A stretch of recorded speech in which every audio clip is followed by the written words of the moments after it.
Chapter 603. So rich. So domineering. Fat Dragon and Poplar Fruit walked side by side to Xiong Jishi's stilted house, sighing along the way.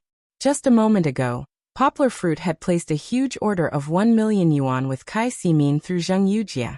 Since Fat Dragon had already verified the practicality and plasticity of Kai Simin's machines, Poplar Fruit decided not to drag it out any longer.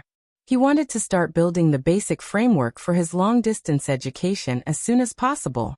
Xiong village and the two neighboring Hmong villages had a total of 323 children who needed to go to primary school, excluding Xiong Xiaolin, and the others who were admitted to the county's junior high school. The computers, display screens, servers, and other equipment cost about 600,000 yuan. Poplar Fruit also asked Kai Simin to help buy other matching equipment, such as projector equipment, video equipment, and other materials that were enough to build a truly ultra-modern internet classroom. Therefore, Poplar Fruit gave Kai Simin 1 million yuan in advance.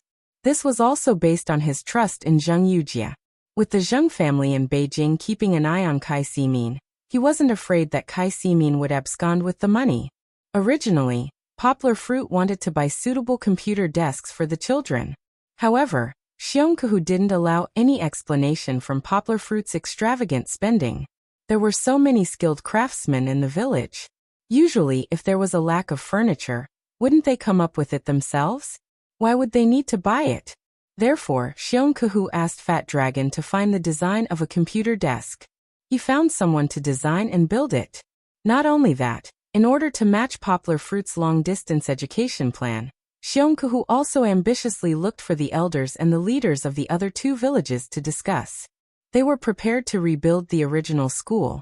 Even if they didn't rebuild it, they would do a large-scale renovation, redesign the circuit layout, and so on. Poplar Fruit also donated 200,000 yuan to them. However, this was all for later. After transferring so much money, Poplar Fruit checked his account and found that he was poor again. The money he earned from selling the game was squandered by him. After investing and donating, Yanggua's own account was only left with a little over 1 million. 1 million yuan. It wasn't even enough to buy a house in Yangcheng. Looks like I have to start earning money again. Otherwise, I can't do anything. Poplar Fruit thought gloomily. Yanggua's plan was to end her vacation early. Starting tonight, she would pick up the translation that she had put aside for almost 2 months. Speaking of which, Brother Yao Dahua had already complained about him several times. But when Yanggua gave him a training plan for interpreters, he disappeared without a trace. There was one more thing to prepare. That was the plan to open a publishing house that Yanggua talked to Zheng Yujie about in the morning. Although it was none of Yanggua's business how to open a publishing house, he planned to test the waters of online novel translation starting today. When everything was ready, Poplar Fruit planned to have enough stock. That way, when Zheng Yujie set up the canon of the publishing house, Poplar Fruit could provide her with ammunition. At night, everyone gathered in Poplar Fruit's house to celebrate Zheng Yujie's birthday. Everyone here referred to Poplar Fruit, Kiki, Xiong Xiaolin, and Xiong Xiaofeng. Fat Dragon was very self-aware. He ran over to Zheng Yujie and wished her well before running back to his room to play with his phone. Poplar Fruit felt a little shabby celebrating Zheng Yujie's birthday. The conflict with Liang Hua in the county in the morning ruined Poplar Fruit's plan. He didn't get to buy a birthday cake, so he could only use the rice cake made by Yi Yusong.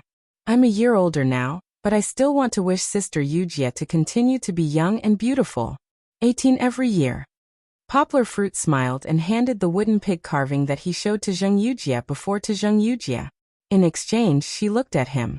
Zheng Yujie raised her head arrogantly and said, "Who said I'm a year older? It's my birthday and I only receive gifts. I'm not a year older." These words even rhymed. The children giggled, especially Xiong Xiaolin. She had a look of envy on her face, and she wished that she could also become an indomitable, manly woman like Sister Yujie. This gift doesn't count. Zheng Yujie shook the wooden carving that Poplar Fruit gave her and smiled meaningfully. Poplar Fruit nodded honestly and said, "I know this is just a substitute. After I learn it, I will definitely carve a rabbit for you. That rabbit is also a matter of the future. Today is my birthday. Don't you have anything to say?" Zheng Yujie blinked her eyes and began to be unreasonable again. Then what do you want me to say? Poplar Fruit scratched his head and asked. He was really not prepared at all. I want you. No, you guys are too insincere. Zheng Yujie's eyes turned and she stretched out her white jade finger and pointed at Poplar Fruit. Then she swept a glance at the children who were watching the fun and said with a smile, I want to punish all of you. Each of you will perform a performance, and you are not allowed to repeat it. And consider it as compensation for my birthday. Kiki was still there watching Aunt Zheng Yujie bully her father and giggled happily. In the end, her father picked her up and patted her little butt. He pretended to be angry and said, still laughing, what's the use of having a daughter like you? You're helping an outsider. Hey, now you're asking for trouble, aren't you? Aya. Kiki cutely covered her eyes with her hands and shyly shook her head and cried, it's all Papa's fault. Auntie, don't blame Kiki, okay? However, how could Zheng Yujie let these little guys go? Poplar Fruit would not suffer by himself. He laughed and pulled these little guys into the water together. The performance was not allowed to be repeated. That is, if one person sang, then the people behind could only perform something else. After explaining the rules of the game, Poplar Fruit's face turned green. He did not have any artistic cells. Xiong Xiaofeng was the smartest. He pulled his sister to perform a meow dance first. Although there was no accompaniment and the two of them were still very inexperienced in dancing, they won because it was fresh. This was an eye-opener for Poplar Fruit and the others. Haha, not bad, not bad.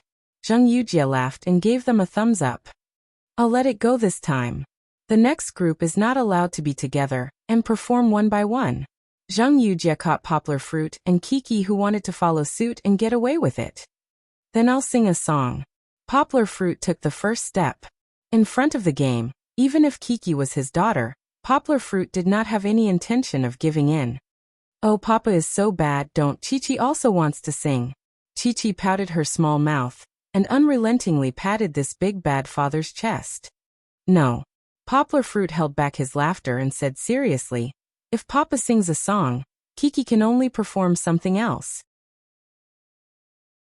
Chapter 604. Horses gallop south, people look north. A few rooms away, there was actually an impassioned singing coming through. Fat Dragon shook his head and put on his headphones. He clicked his tongue and said to himself, Poplar Fruit is singing again. What a tragedy. Why doesn't this child understand? Poplar Fruit shamelessly snatched the singing program from his daughter. Unfortunately, with his singing skills, he could only be reduced to noise. Being out of tune was not terrible. What was terrible was that Poplar Fruit did not know that he was out of tune. This song, Loyalty to the Country, was actually very high key. Poplar Fruit was not afraid of it. He was able to concentrate his chi in his dantian, and he could roar out any high key. However, Poplar Fruit's singing was not above that point.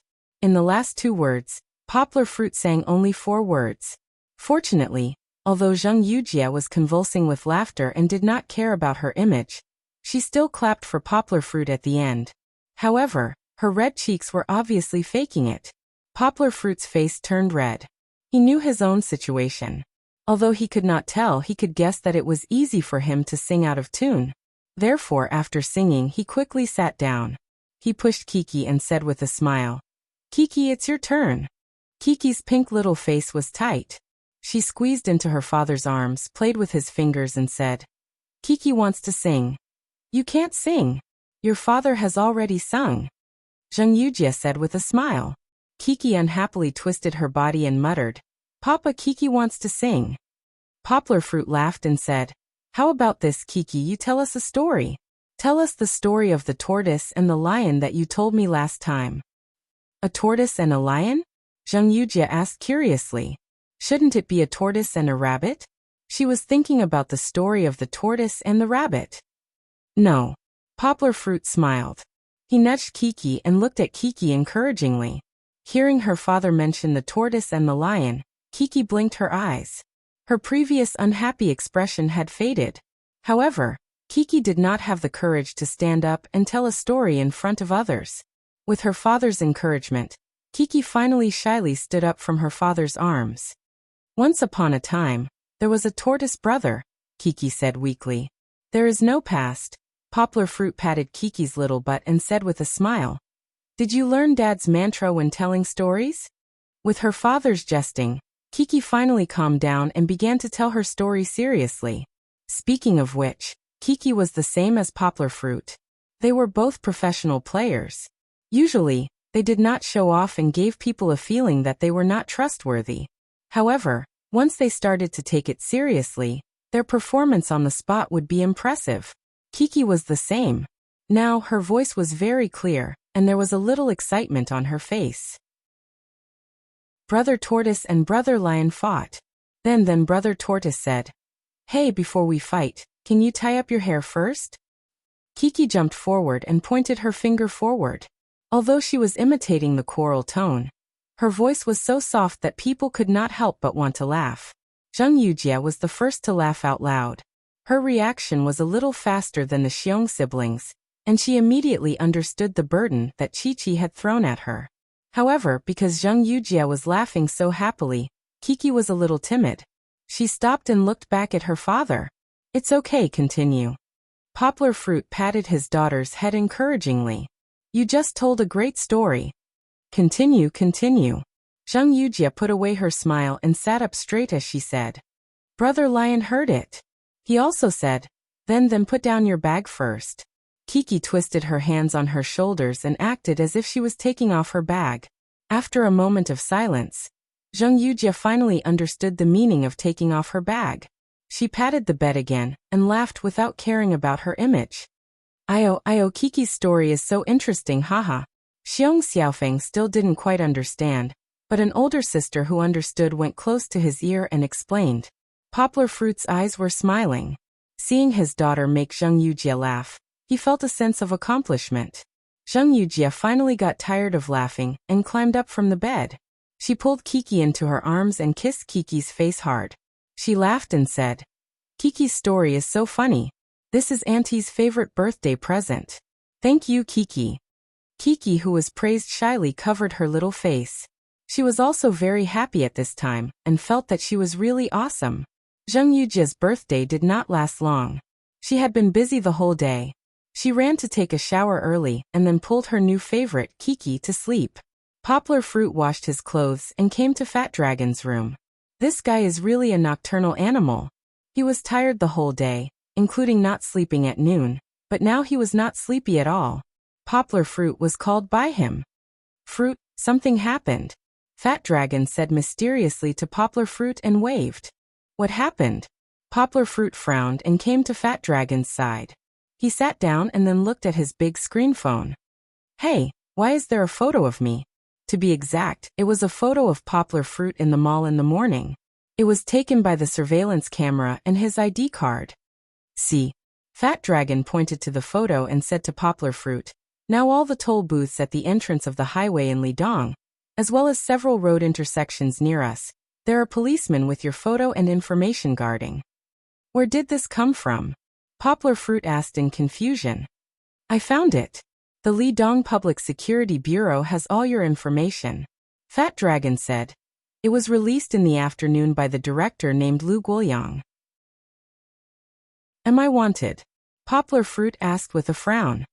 "To be exact, you are being targeted by the police in this county," Fat Dragon corrected. "You are wanted. You didn't commit any heinous crimes.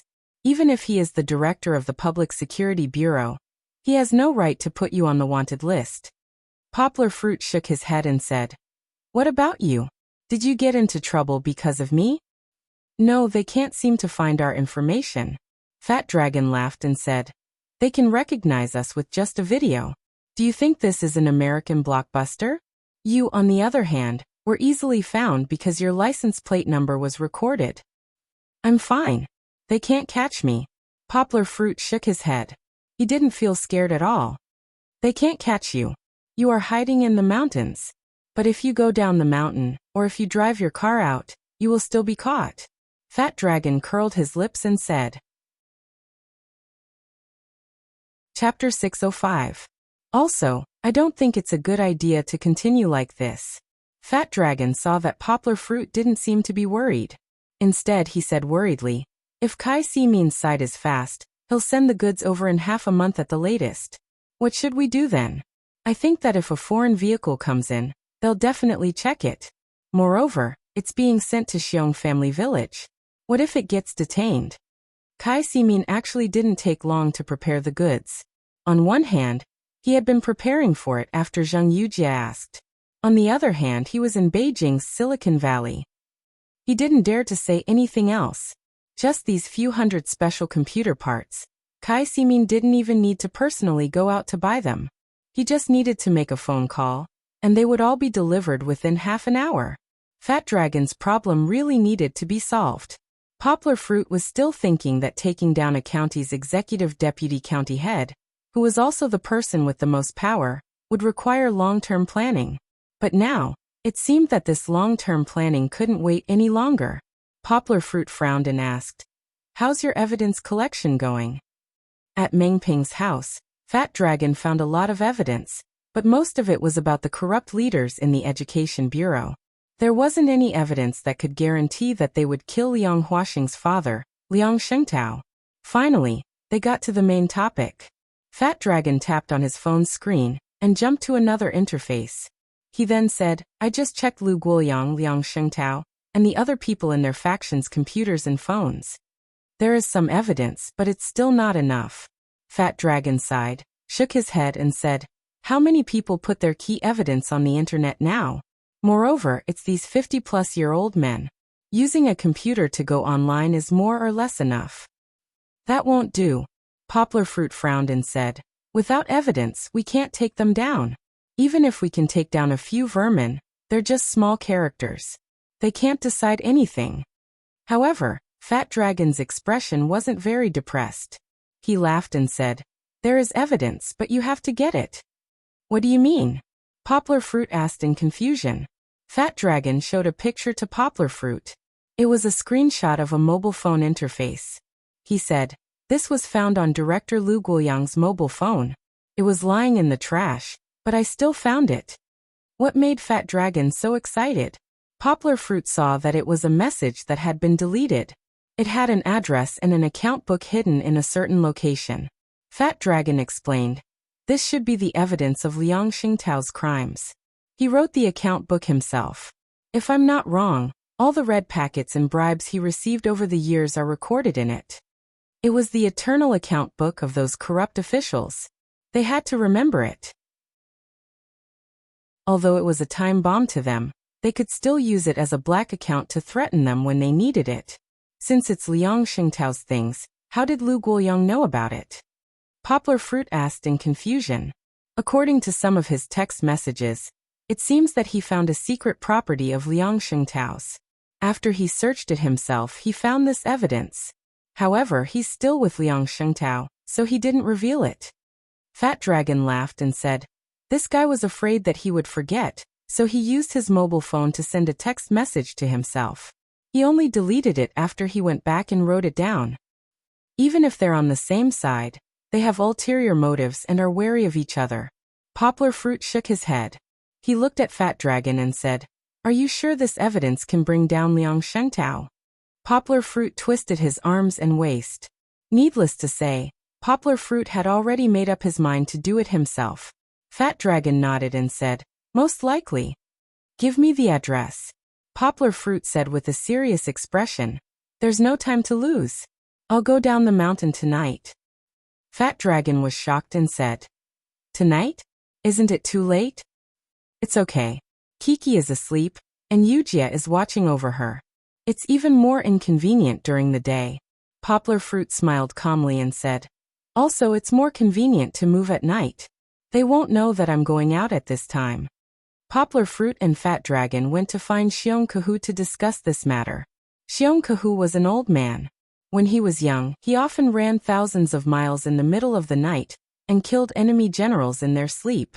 When he heard Poplar Fruit's plan, not only did he not object, he even praised, "A good man should be fearless." However, Xiong Kahu was not as reckless as Poplar Fruit. He was experienced and immediately came up with a plan for Poplar Fruit. He even said cautiously, "Go to the county. I'll let Jishir go with you. The two of you can take care of each other." Although he was confident in his own strength, Poplar Fruit still agreed to his master's arrangement. After changing into black night clothes, which was actually a black and blue meow-tight jacket and leggings, Poplar Fruit went down the mountain with Xiongkahu. Fat Dragon installed a few apps in Poplar Fruit's phone. Therefore, Poplar Fruit could receive instructions from the command center when he plugged in his headphones. Xiongkahu looked at it with interest at first, but later he felt bored and chased Fat Dragon back. He was really able to sleep.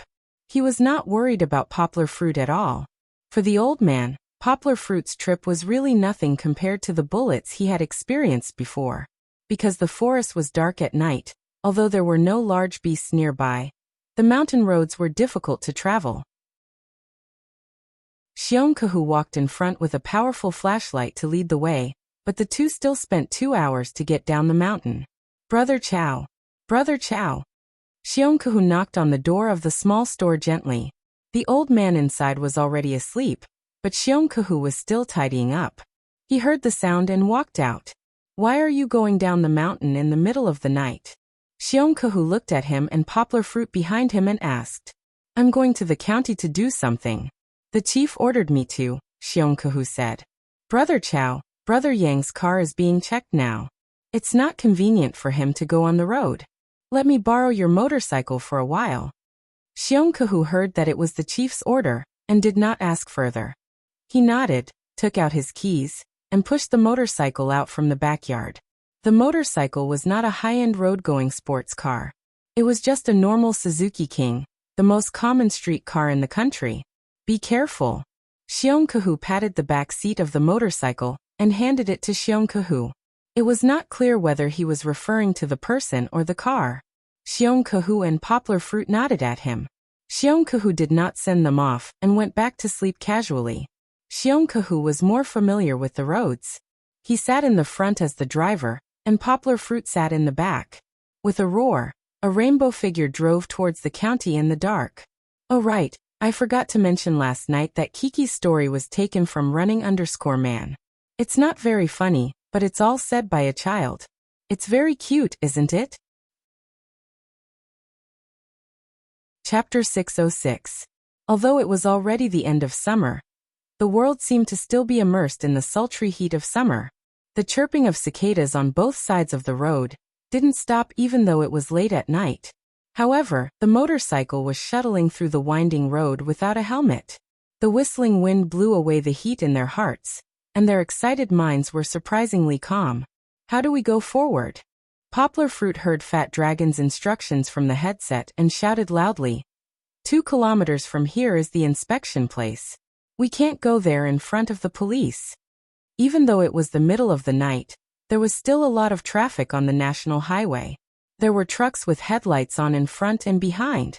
Fat Dragon had insight into the location of the police through the GPS positioning. Along the way, he had informed Poplar Fruit and the others that they had avoided the inspection place. However, this time, Poplar Fruit and the others were in trouble at the last checkpoint of the county town. It seemed that Fat Dragon couldn't see a path on the map that they could take. Got it. Xiong Jisher raised his hand and shouted loudly, sit tight. Before they got close to the inspection place, Xiong Jisher pressed on the brake and turned right. The motorcycle ran over the shoulder of the road and fell directly into the field. Fortunately, it wasn't a paddy field, and the wheels fell steadily on the ground. However, because the field was soft, the rear wheels spun crazily in the soil when they fell, raising a lot of soil behind them. Virum. Xiong Jisher twisted his right hand and stepped on the accelerator.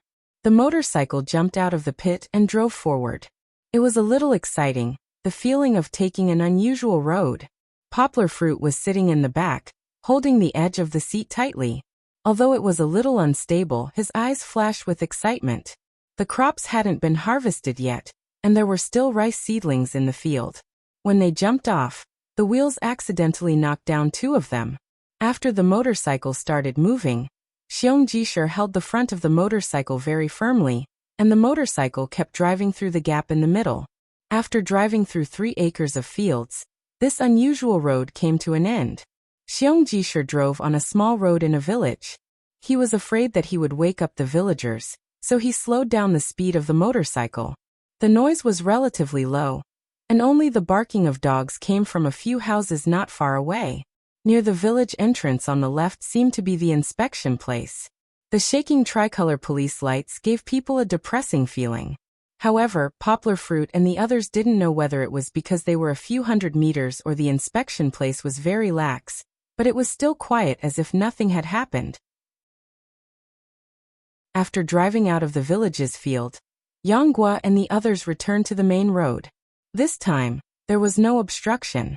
The only thing they needed to pay attention to was the cameras at the intersection. In order to ensure that they wouldn't be tracked, Xiong Jisher had to carefully avoid them. Fortunately, Fat Dragon was there, so Poplar Fruit and Xiong Jisher's motorcycle didn't appear in the cameras. Stop under the tree over there. Poplar Fruit pointed to a small alley on the side of the road, and asked Xiong Jisher to hide the motorcycle inside. 2 streets away, it was Liang Xingtao's gold cave that Fat Dragon had mentioned. Poplar Fruit planned to walk there. Clang! Poplar Fruit looked back. Xiong Jisher accidentally dropped the key on the ground. The young man was a little nervous. After picking up the key, he didn't know where to put his hands. He didn't have the psychological quality of his master. Poplar Fruit smiled, patted Xiong Jisher's shoulder and said, "You don't have to follow. Wait for me here." "That brother Yang," Xiong Jisher whispered anxiously, "don't I need to help?" "Don't worry, I can handle it." Poplar Fruit smiled. He squatted down and tied his shoelaces, then looked around. If it was Yangcheng, there would still be a lot of cars and pedestrians, even in the wee hours of the morning. However, in Litong County, where food and clothing were a problem, it naturally couldn't afford this kind of nightlife. The streets were empty, and the street lights were all turned off. It was as if it was an empty city. Building 6, 301. Poplar Fruit climbed over the wall and entered the neighborhood that Fat Dragon had mentioned. He heard Fat Dragon's voice. He was worried that Poplar Fruit wouldn't remember it. Poplar Fruit ignored him and groped along the wall. Finally, he found the 6th building that Fat Dragon had mentioned. It was a small, old residential area, but because it was relatively close to the city center, the nearby traffic was very convenient. From this point of view, it was indeed a good hiding place. This kind of old residential building didn't even have a security guard, let alone a surveillance camera. Therefore, Poplar Fruit looked at the dark 301 and walked into the corridor. It wasn't the first time that Poplar Fruit had been a thief, but he didn't know how to pick locks, so he wasn't a qualified thief. Looking at the cold iron door, Poplar Fruit scratched his head. He had to climb up the sewer pipe again. Poplar Fruit jumped to the window of the corridor. He was skilled and daring, so he wasn't afraid that he would slip and fall. Before he came up, Poplar Fruit had observed that his right hand slightly touched the inner edge of the wall. Then he turned his body outside and quickly grabbed the sewer pipe with his left hand. Then he climbed up agilely like a monkey. This was the benefit of practicing the 8 steps meteor kick. The flexibility of his legs was greatly increased, and this series of movements was as smooth as a shooting star. This was just the beginning. Poplar Fruit started climbing from the 2.5 floor, so he would reach the 3rd floor after another half floor. Poplar Fruit grabbed the window with one hand, and then let go of his other hand. His legs, which were holding the sewer pipe, swung in the air. The sound of metal rubbing against each other was very soft. Poplar Fruit had already climbed up the anti-theft net on the balcony of 301. The anti-theft net couldn't stop a flying thief like Poplar Fruit. Poplar Fruit knew that the anti-theft net had a small escape window. In less than half a minute, Poplar Fruit found the small window. Of course, just as Poplar Fruit thought, there was a small lock on it. Already prepared, Poplar Fruit grabbed the fence with one hand and fumbled in the small tool bag at his waist with the other hand. He took out a medium-sized vise. In order to solve any possible problems, Poplar Fruit asked for a lot of tools from his master. His master also had tools to open locks, but Poplar Fruit didn't know how to use them, so it was useless. The vise bit on one side of the lock. Poplar Fruit's left hand slightly exerted force, and with a snap, the lock broke. Poplar Fruit gently twisted the small lock, took it out, and put it in the small bag at his waist. Then he gently shook the small escape door. The anti-theft net, which was rusty due to the wind and rain, was difficult to open. Poplar fruit shook it so that it wouldn't make too much noise and attract the attention of the surrounding residents. Chapter 607. Creak.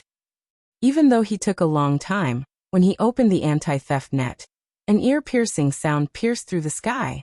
Luckily, it wasn't too loud. It was a decibel lower than the sound of cicadas on the tree. Poplar fruit was silent for a moment. When he didn't find any movement, he let out a sigh of relief. Climbing in wasn't a problem. Poplar fruit was very flexible. Even if one of his hands was hanging in the air, he could easily curl up his body and stuff his 2 feet in. With a light jump, Poplar fruit landed on the balcony floor without making a sound. Pushing the door open, Poplar fruit let out a sigh of relief.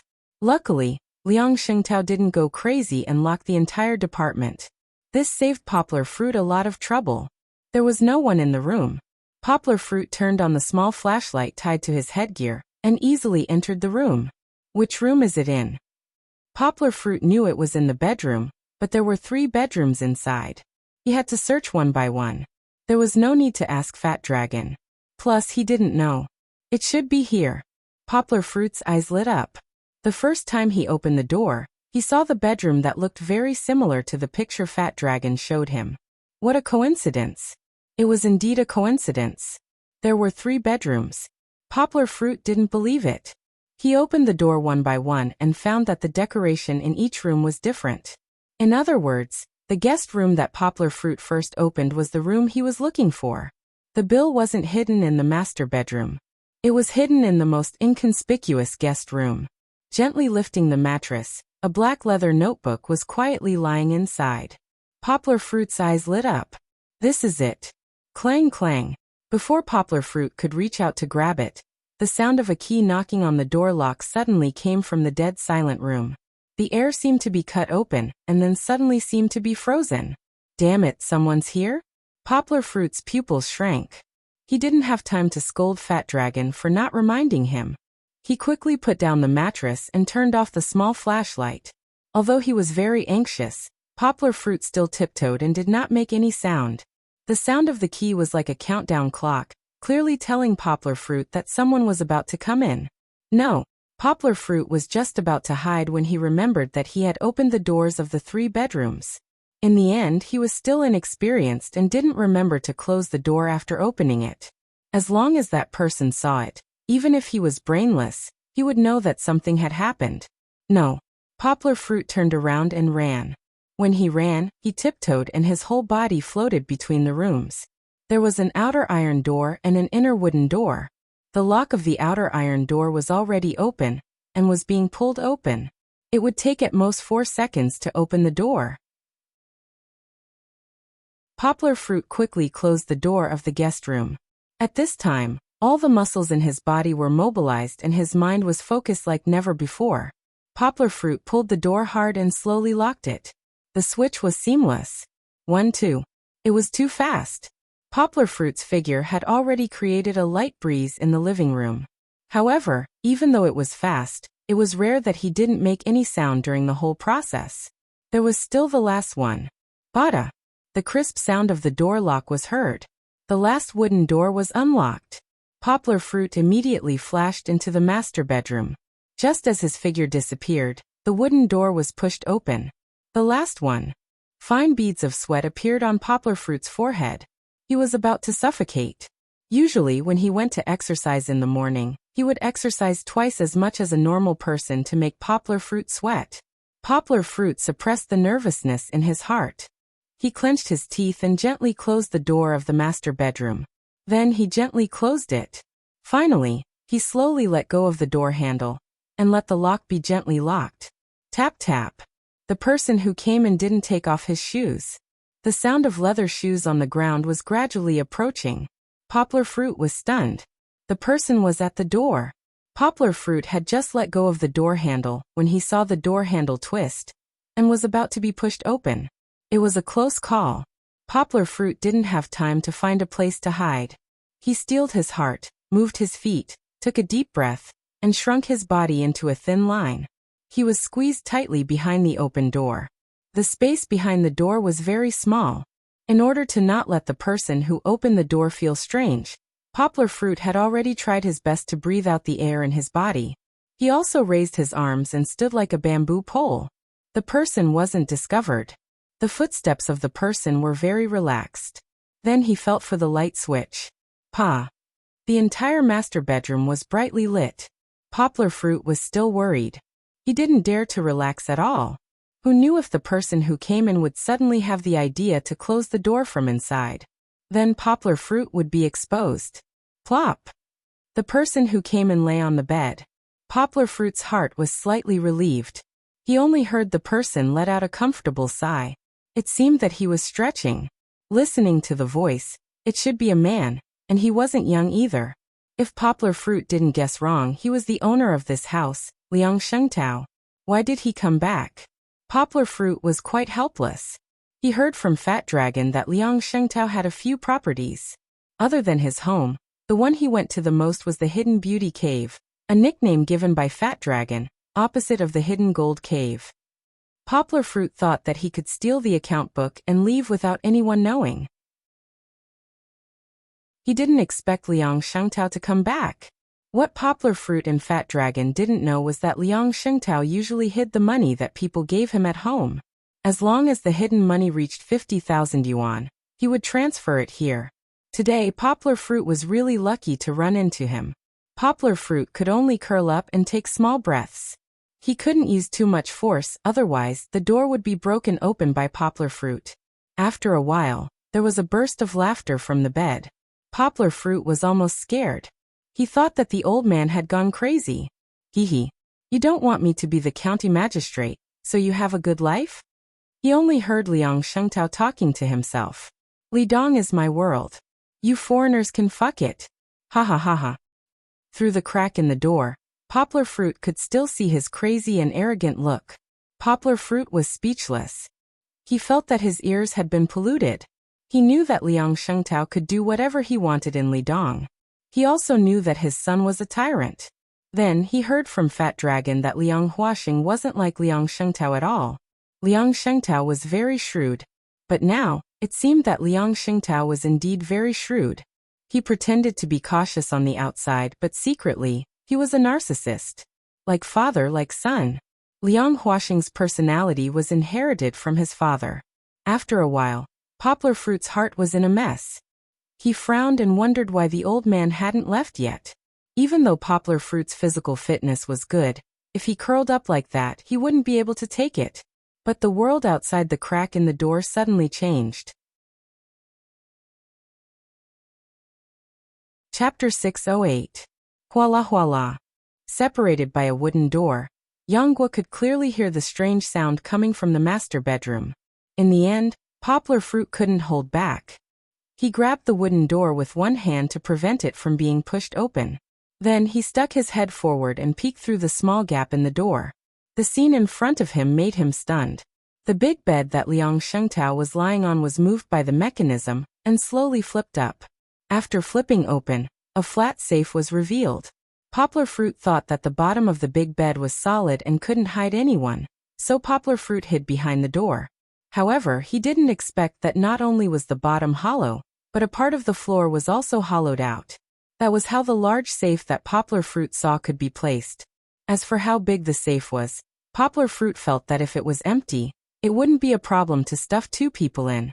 Probably guessing what Liang Shengtao was going to do next, Poplar Fruit had an idea.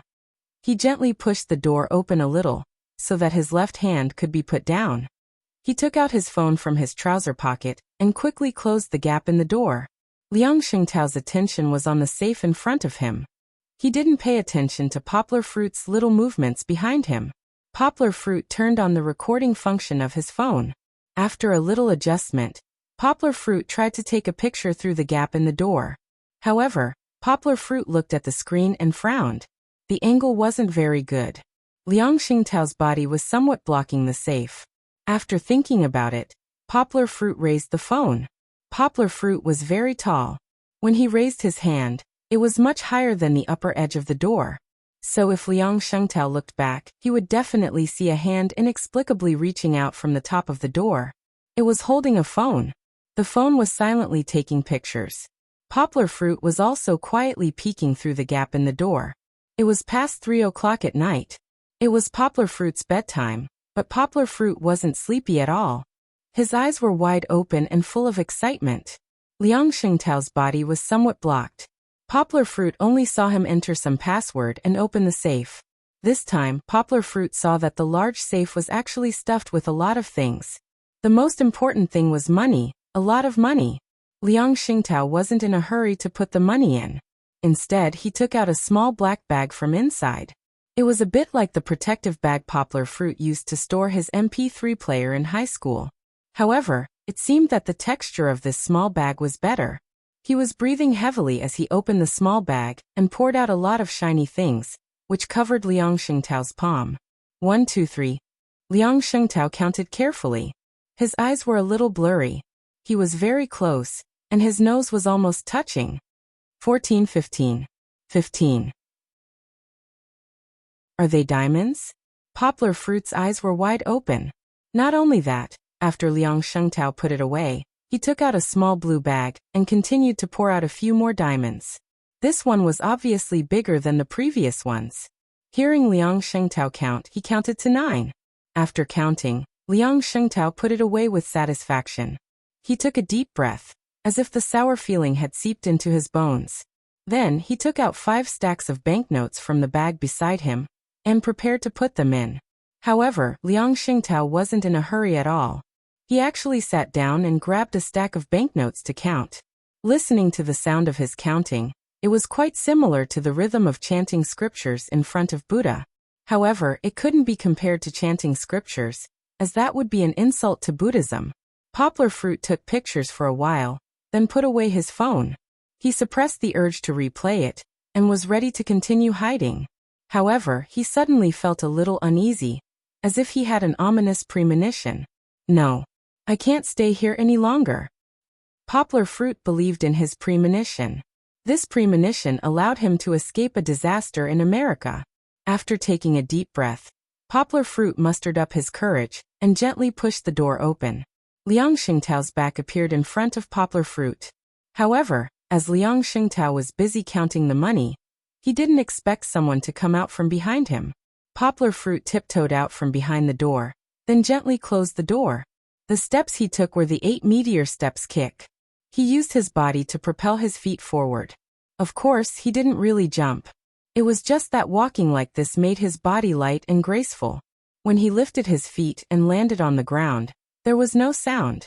The ominous premonition in his heart suddenly rose. Poplar Fruit quickly turned around, then turned out of the door and hid behind the wall. Poplar Fruit's premonition was right. Just as he left the door, Liang Shengtao happened to look back, but all he saw was an empty and dark living room.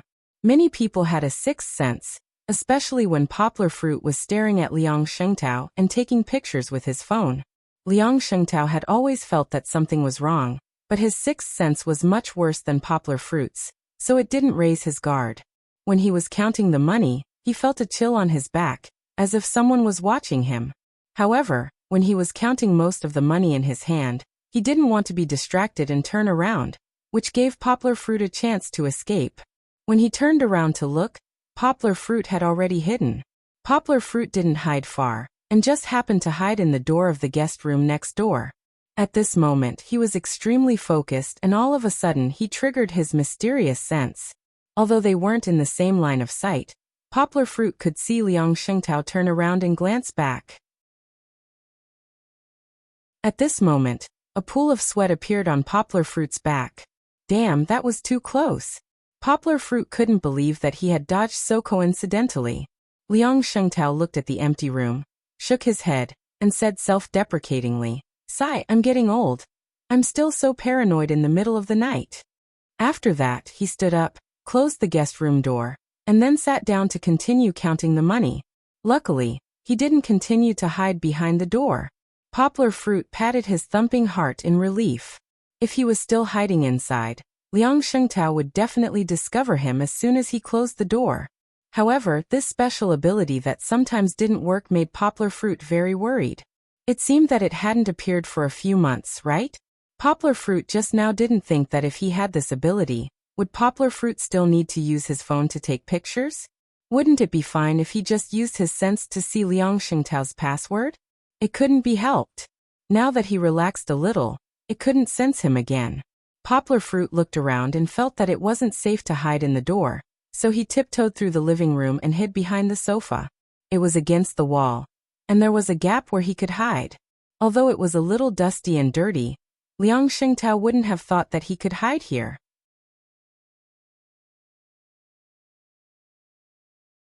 Chapter 609. Finally, after Liang Shengtao was satisfied with counting money, he left his treasure cave in the dead of night. Poplar Fruit came out from behind the sofa. First, he called Xiong Jisher to let him know that he was safe.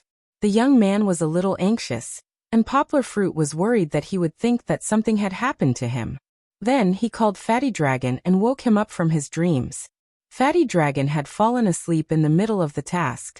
Before calling Fat Dragon, Poplar Fruit looked at the video on his phone. Even though the iPhone 5 was about to be released, the iPhone 4S in Poplar Fruit's hands was still very competitive. It could shoot 1080p HD videos and had a noise reduction function. Even though it was under incandescent light at night, the recording effect was very good. However, Poplar Fruit still felt that the video wasn't clear enough. Plus, the screen was small, so he couldn't see which passwords Liang Shengtao had pressed in the video. Big discovery. You definitely wouldn't have thought that you would catch a big fish this time. Poplar Fruit excitedly told Fat Dragon about what had just happened. He skipped the thrilling scene and talked about the safe. Fat Dragon, help me deal with that video. I want the password. No problem. Watch me. Hearing that there was a big safe, Fat Dragon was also very excited. His sleepiness was immediately dispelled. He held Poplar Fruit's MacBook and rolled up his sleeves. He didn't have any sleeves, he was wearing a singlet, intending to do something big. However, in the era where 4G was still unknown, 3G video transmission software was very slow. The progress bar made people feel like they were crawling like a turtle. Although Poplar Fruit didn't feel bad about burning data, after waiting for a while, he couldn't wait any longer. He simply put his phone aside and took out the black notebook from the guest room. He turned on the flashlight on his headgear and flipped it open. It was a record of when a certain person had given or received something. It was very simple, but this simple entry actually took up half a thick notebook. Looking at the earliest entries, it was actually from 3 years ago. This notebook contained at least 3 years' worth of black accounts. For some reason, there was no previous one.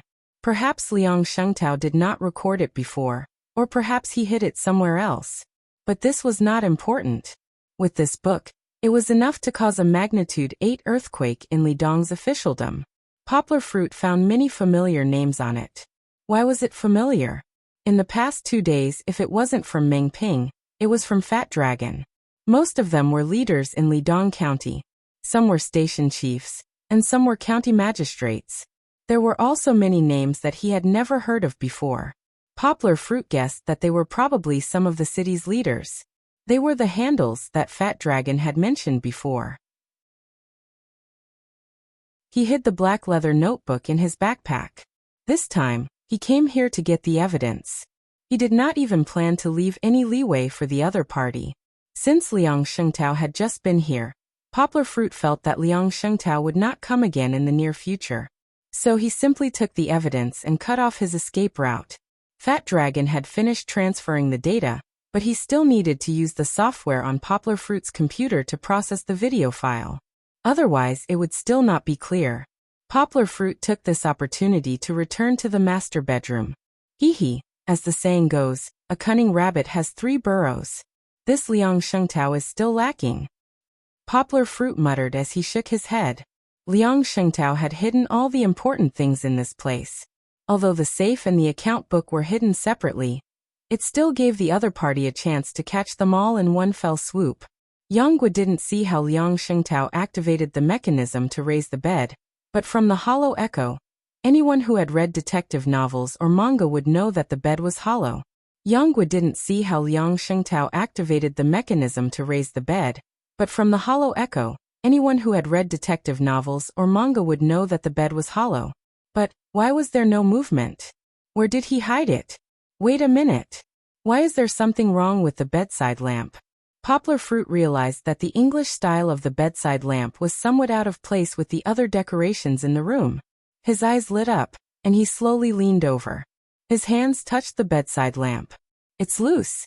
Poplar Fruit tried to pull the bedside lamp out or press it in, but it did not move, until he used both hands to twist the bedside lamp clockwise. It was really loose.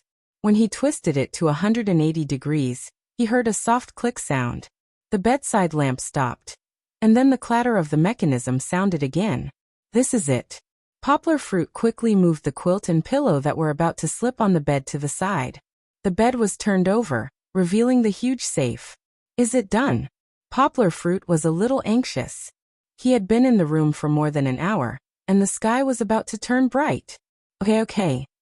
Fat Dragon breathed quickly and said, Holy shit, Gua, did I just see it wrong? That's a diamond, a diamond. Why do you care what it is? Hurry up and give me the password. Poplar Fruit was speechless as he urged. The password should be 3 6s, 2 8s, and then a 5. The last one seems to be one of the 4 numbers 7, 4 1 or 2. I didn't see it. It's okay, I'll try. Poplar Fruit said. Oh right, this safe doesn't have any restrictions on entering the password, right? Fat Dragon said honestly. Yes, you only have 3 chances to make a mistake. If you make a mistake 3 times, then the alarm will be triggered. Fat Dragon had just checked the safe's information on the internet. That's 4 chances just right. For possibilities. Even if the first 3 times were wrong, the 4th time must be right. Poplar Fruit said casually. Poplar Fruit didn't let him wait for the 4th time. He felt that Liang Shengtao wouldn't like the number 4. So he decisively pressed 1 on the last number. As a result, the safe really opened. Tisk, you're so fucking lucky. Fat Dragon felt envious. There are a few passports inside. Poplar Fruit swept around with the flashlight. Money, diamonds, and a few bricks of gold. However, he still noticed the passport that was placed at the top of the pile. Fruit, look at the diamonds first. Why do you care about the passports? Fat Dragon said resentfully. Diamonds, diamonds. Why are you acting like a girl? Poplar Fruit scolded him. What are we doing here this time? Did you forget? What's the rush for diamonds? The passports are already prepared. It seems that Liang Shengtao is ready to escape. Poplar Fruit shook his head and said to Fat Dragon. Luckily we came at the right time and saw his safe. Look, there's so much money. I estimate that in this safe, including the gold and diamonds, there's no less than 10 million yuan. How greedy. Yang Gua's guess was right. Liang Shengtao had been in Qiridong for the past few years. Not including the money he had bribed, he had plundered the already poor Qiridong County to the point that it was thinning by a few layers. The vault of gold was all his hope, especially the safe. As soon as he realized that something was wrong, he would immediately take his wife and children with him, take the huge amount of money and jewelry, and fly out of the country. He had already prepared his escape route, but unfortunately he met Poplar Fruit. Chapter 610. Fruit, do a live broadcast for me. Fat Dragon shamelessly refused to let Poplar Fruit hang up the phone. He even asked him to explain to him while he rummaged through the safe. He really didn't know if he was really as fat as a dragon. Why was he so interested in gold and silver treasures? Passports, hee, I'll take them all, so you can't run away. Yang Gua got the key evidence. He was very happy. He put the passports into his bag and whispered to Fatty Dragon. Brother Fatty Dragon, don't worry. Who cares about the passports? Diamonds are the main show. Fat Dragon couldn't wait. Don't be noisy if you want to listen to the live broadcast, don't talk nonsense. Poplar Fruit laughed and scolded. Now that there was only Poplar Fruit left in the room, he could say whatever he wanted. He also waited for a while, so he wasn't worried that Deputy County Magistrate Liang would come back. Finally, he took out the 2 bags of diamonds and weighed them in his hand. They really felt very little, as if they were light. However, who knew the value of these diamonds? Poplar Fruit took out a few diamonds from each bag and carefully observed them under the flashlight. He found that they were all high-quality goods. The cut edges were smooth and didn't cut his hand. They were crystal clear, and there were no impurities. When Poplar Fruit was in the foreign trade business, during Du Ronghui and his wife's 25th wedding anniversary, he accompanied the manager to a few jewelry shops. He more or less knew about diamonds. The size of the diamonds in the black bag was relatively uniform. Poplar Fruit estimated that it should be between 1.5 to 2 carats, definitely less than 2 carats. The diamonds in the blue bag were large. Most of them were 3 carats or slightly smaller. There were even 2 that were the size of a fingernail, at least 4 carats. Even Poplar Fruit felt his heart beat faster when he saw them. Poplar Fruit couldn't tell which grade it was, but he felt that whether it was a black bag or a blue bag, they weren't worse than the F-grade ones he saw in the jewelry store. If that was the case, then according to the market price 2 years ago, the total value of the 15 black bags would be about 3 million yuan. As for the blue bags, Poplar Fruit made a rough estimation. He sucked in a breath of cold air. Excluding the 2 big diamonds, the total value of the 5 bags should be close to 5 million yuan. As for the 2 big diamonds, they could easily be sold for 1 million yuan each. Of course, what Poplar Fruit said was only the value on the surface. If it was sold on the black market, it would definitely shrink a lot. Even so, the 2 bags of diamonds in Poplar Fruit's hands were already worth nearly 10 million. Even Poplar Fruit, who had always been mentally strong, almost couldn't handle it. Fruit. Bring it back, bring it back. Fat Dragon's breathing was a little heavy. He shouted excitedly, I want to give it to my wife. However, Poplar Fruit regained his composure. He shook his head and said, No. Why? It's not heavy.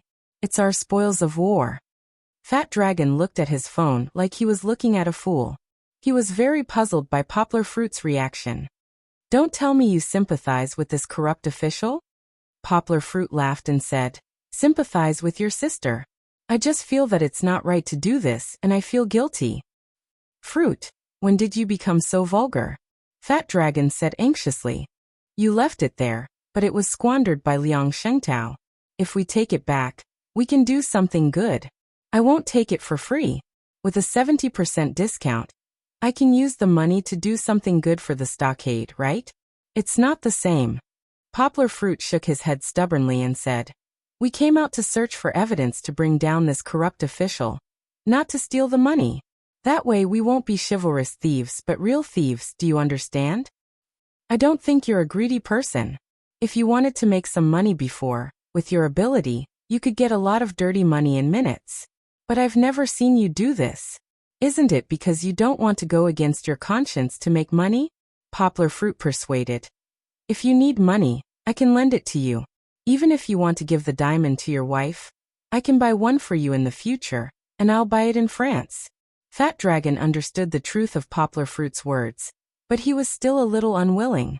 There was a mountain of gold and silver in front of him, and it seemed to be at his fingertips. There was no risk, but he returned empty-handed. This feeling of pity was different from him not doing it because he knew that it was illegal to use hacking skills to make dirty money.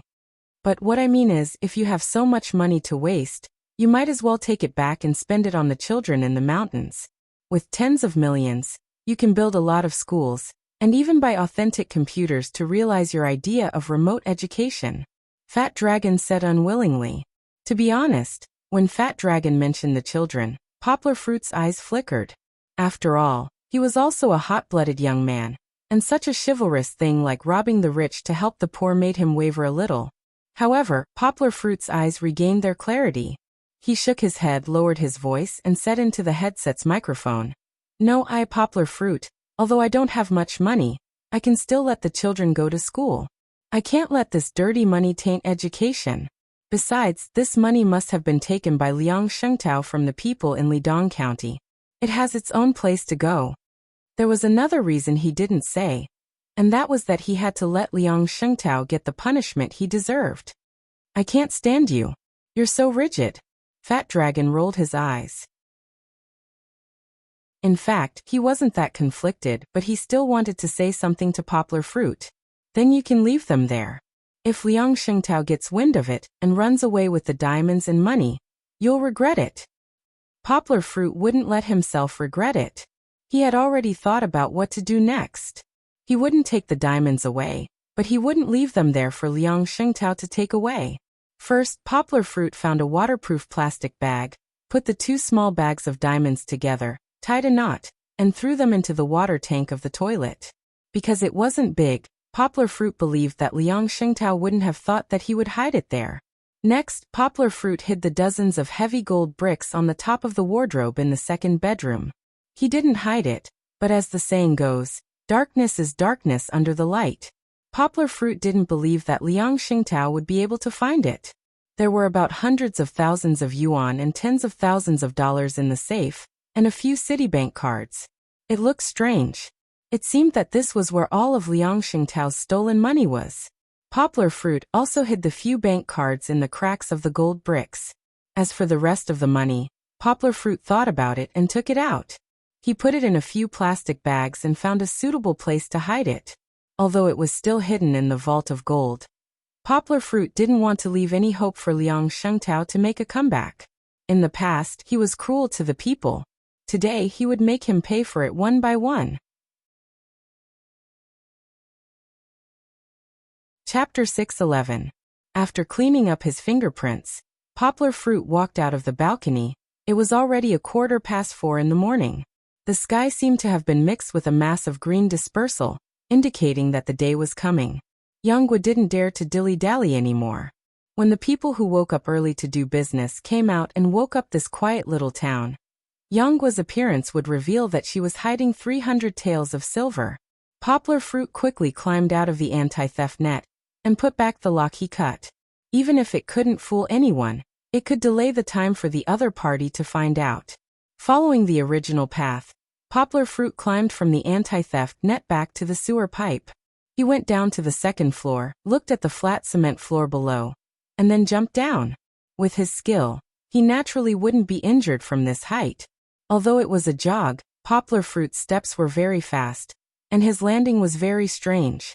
It felt like a wisp of smoke, and he was already more than 10 meters away. It seemed that Poplar Fruit hadn't run to his heart's content for a while.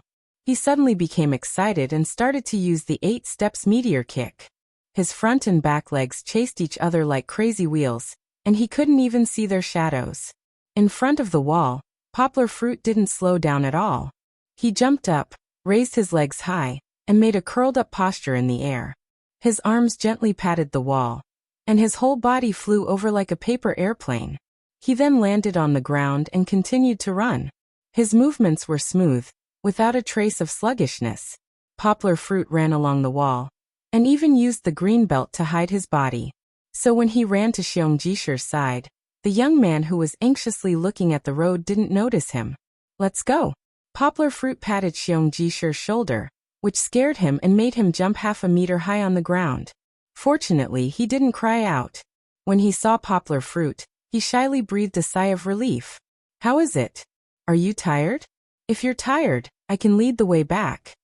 Poplar Fruit smiled.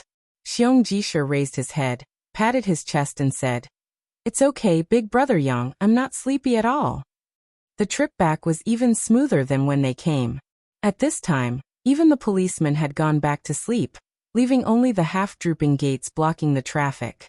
Although there were only a few cars, Poplar Fruit and Xiong Jisher swaggered back from the national highway.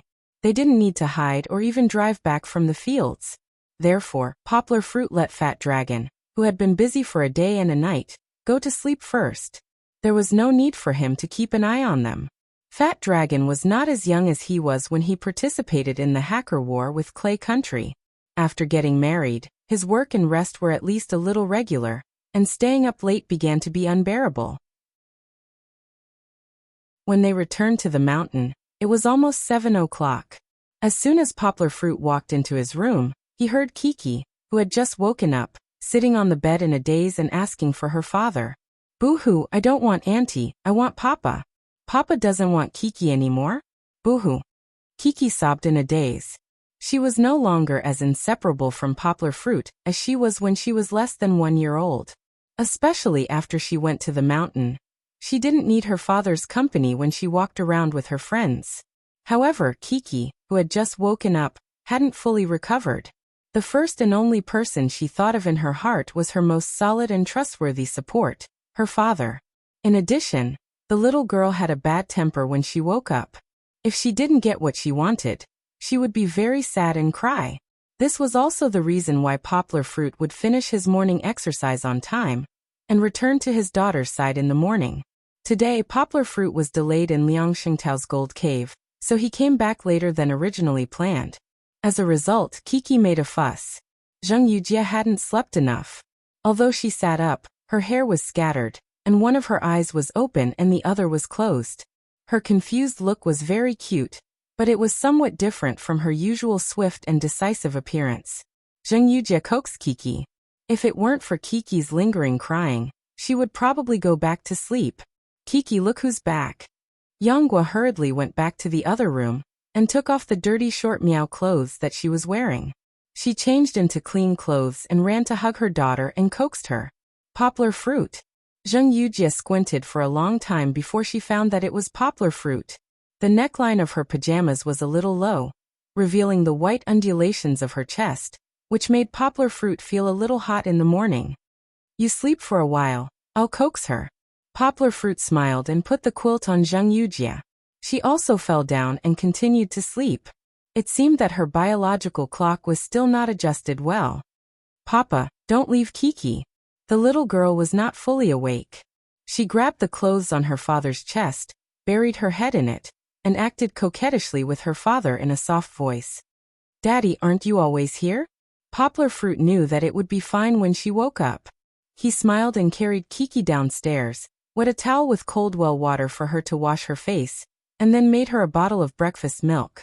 Fat Dragon was sleeping soundly, and it was estimated that he would not wake up until noon, so the evidence that Poplar Fruit brought back was put in his room first, and they would discuss how to deal with it when he woke up.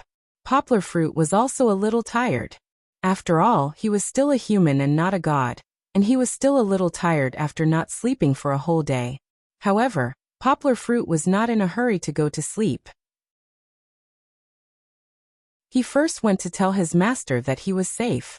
You young people can deal with such a small matter by yourselves. This kind of rascal can be a good practice for you. Xiong Kahu was an old man with a big heart. He slept very well last night, and in the morning he was still practicing his swordsmanship in front of the school gate.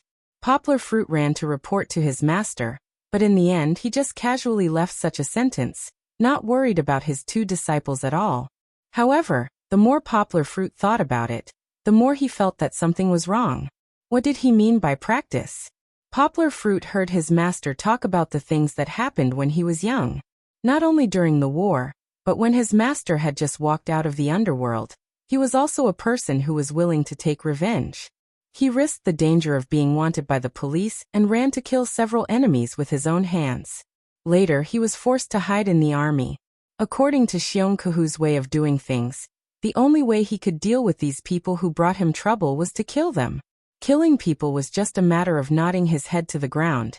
So it was better to end it quickly and save himself the trouble of dragging things out. So this practice? Well, Poplar Fruit did not dare to think about it anymore. After all, he was a civilized person who came out of a civilized society. Although he would take some unusual measures, he would not go to such extremes. It was better to just listen to the old man's words. Chapter 6:12. It's gone. It's gone. Liang Shengtao still couldn't believe his eyes. He re-entered the password to open the safe. The heavy door opened and knocked on one side, making a heavy sound, just like his heavy heart. The safe was empty. That damn thief, who had been hacked into pieces, did not even leave behind a single piece of paper. Liang Shengtao reached his arm into the safe, fumbled around, then took it out. He clenched his fist and then opened it again. There was only air. My diamond. Do you know how rare that diamond is? If Liang Shengtao was standing in front of Poplar Fruit, he would definitely stand on his tiptoes, desperately grab Poplar Fruit's clothes, and then cry bitterly and question the thief who took away all his hard-earned money. Buying a large number of diamonds in China was very easy to attract people's attention. After all, diamonds were a luxury for most people, especially the poor Lidong County. Liang Shengtao's 2 small bags of diamonds, one black and one blue, were almost the amount of high-quality diamonds stored by a big jewelry store in the provincial capital. He had so many diamonds, and people who didn't know him would think that he had robbed a jewelry store. In order to buy so many diamonds, Liang Shengtao used the excuse of inspecting to go to Hong Kong a few times. For someone of his level, it was not easy to leave the country. After he went to Hong Kong, Liang Shengtao still couldn't buy the diamonds openly. There were records in the big jewelry stores. He asked a middleman to buy the diamonds from the black market at a high price. Other people thought that he was a scammer, and he overcharged the price by 50%. But in the end, Liang Shengtao still paid for the diamonds. He divided them into several parts, and it took him 5 to 6 years to collect so many diamonds.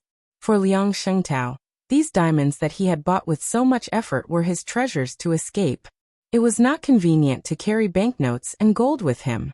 He couldn't carry much banknotes, and gold was very heavy. Only these 2 bags of diamonds. No one would recognize them even if he put them in his pockets. But they were all gone. This feeling was like a cabbage that he had painstakingly cultivated for a few years, exaggerating, only to wake up one night and find that it had been eaten by a pig. What made him feel even more helpless was that he still couldn't find this sinful pig. The diamonds were gone, the gold was gone, the banknotes were gone, and even the Citibank cards were gone. Liang Shengtao had controlled Lidong for so many years, and the wealth he had plundered was not just the 20 to 30 million in diamonds and gold. That was just a small amount, and the rest was still in the bank. Liang Shengtao had learned about the seniors, who had fallen from grace before. Those who had hidden their money at home had all been found. As for those who hid their money in the bank, as long as they did not take the initiative to confess, no one would be able to find it. Although Liang Shengtao did not buy more properties to hide his money, he still knew how to hide his money. Liang Shengtao wasn't stupid enough to store his money in the 4 major domestic banks. He had only saved a few 100,000 yuan, and the rest of his money was stored in foreign banks. The foreign bank he was talking about was Citibank, not the Swiss bank he often heard about.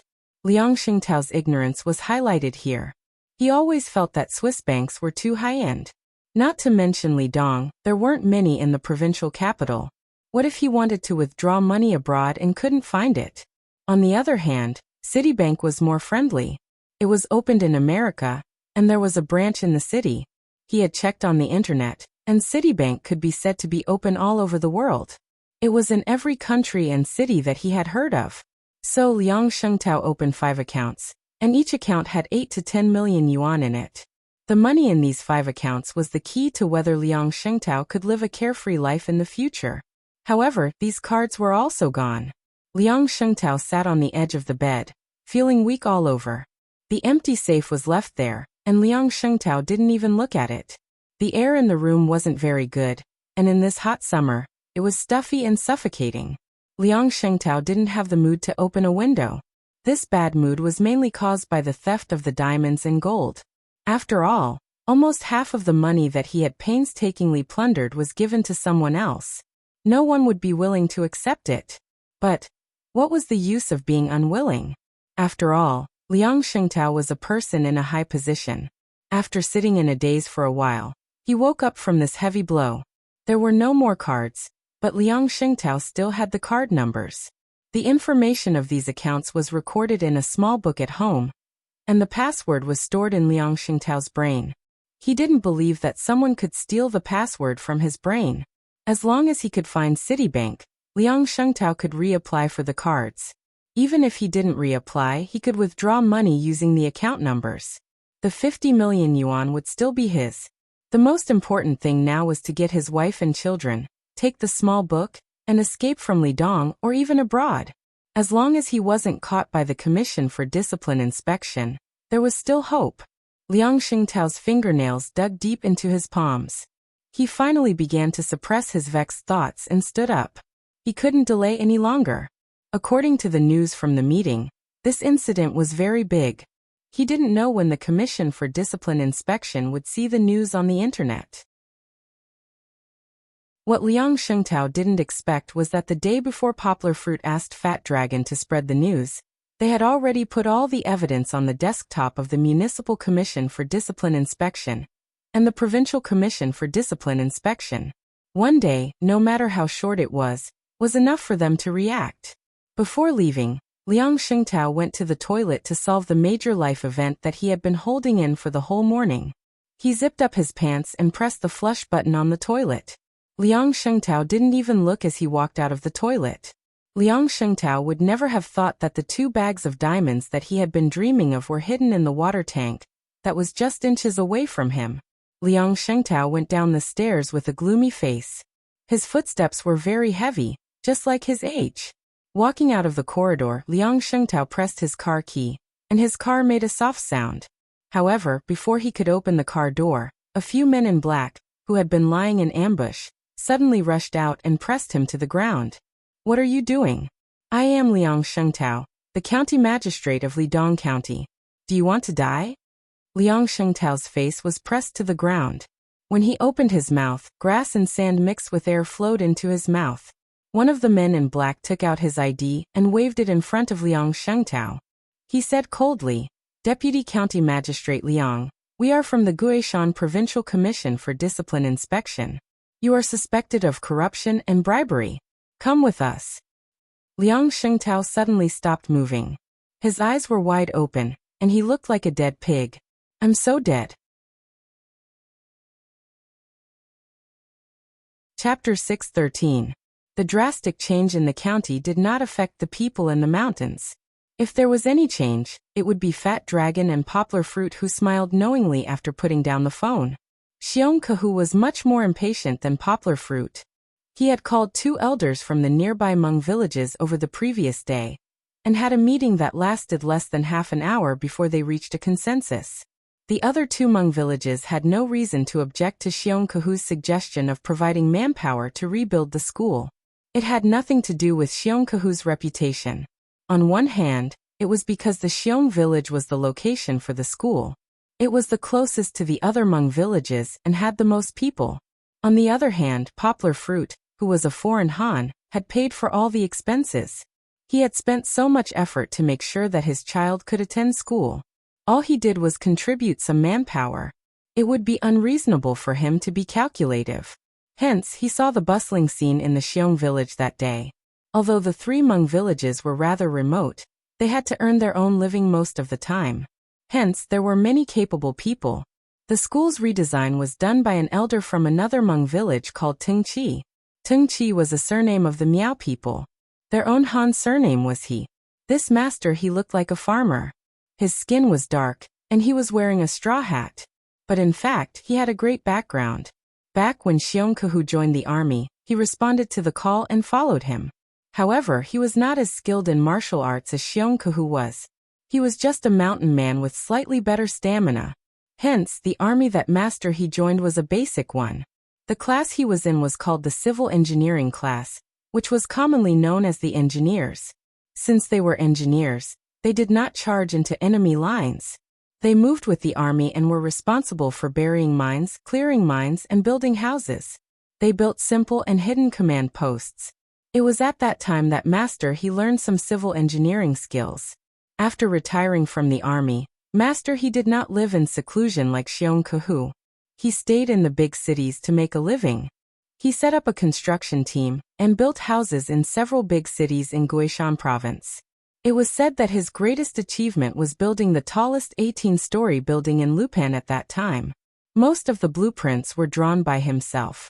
From the time he entered the army, he knew nothing about them. Later on, he could easily draw them. Grandpa he had put in a lot of effort in this aspect. Unfortunately, the business world was cruel.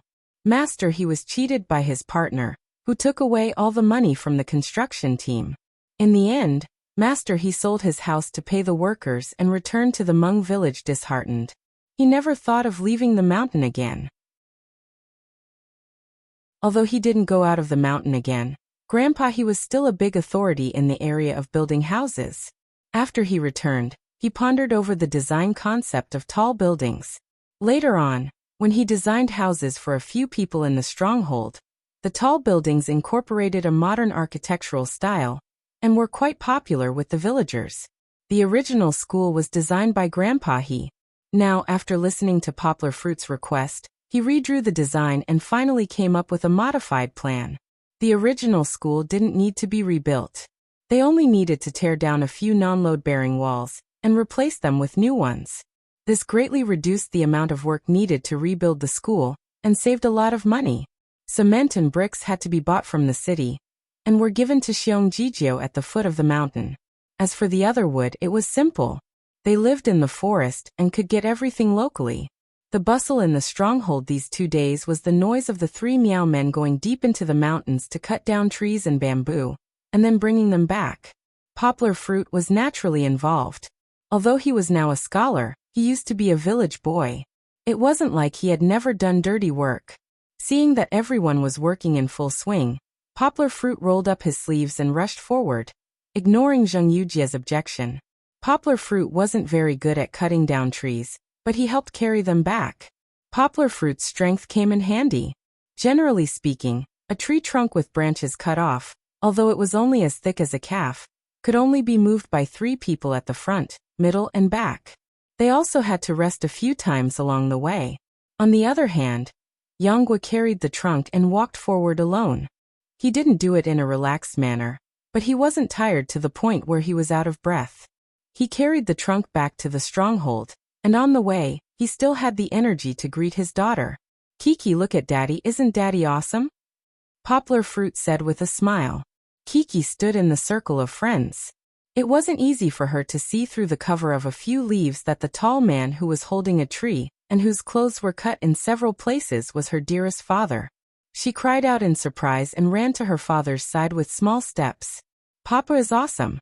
Her small mouth was round. She wanted to laugh excitedly, but she also wanted to show her surprise when she saw Lu Zhishan uproot the weeping willow. Anyway, she looked like a little goldfish, so cute. "Kiki, come here." "Ignore him." Zheng Yujie was still angry because Poplar Fruit didn't listen to her advice. At this time, Poplar Fruit looked very manly. The rolled-up short sleeves and the white t-shirt that was cut by the branches on his abdomen revealed a different side of Poplar Fruit, who was usually weak and scholarly. His sweaty and strong abdominal muscles were more explosive than those of a pure gym muscle man. However, Zheng Yujie turned a blind eye to it. She was panting with anger. She always felt that Poplar Fruit shouldn't ignore his identity and run to carry bricks like a migrant worker. What was this? "No. Kiki wants to help Papa move the tree." Kiki's voice was clear, but her momentum was soft and very pleasant to the ears. She moved closer to Poplar Fruit, regardless of whether her father had the time to talk to her. Poplar Fruit really didn't have a free hand. Although he could carry the tree trunk, it was a bit difficult. If he wanted to hold the tree trunk with one hand, it would be better for him to break the world record of weightlifting. Poplar Fruit was just an ordinary person who was stronger than ordinary people. "Hey Kiki, be careful. Don't get poked in the eyes." Poplar Fruit quickly stood still while holding the tree and didn't dare to move. Chi-Chi walked recklessly to the back and hugged one of the hanging tree trunks. She tried to exert her strength, but no matter how hard she tried, she couldn't move this huge thing. Poplar Fruit really didn't want to spoil his daughter's mood, and also didn't want to pour cold water on his daughter, who was kind to help.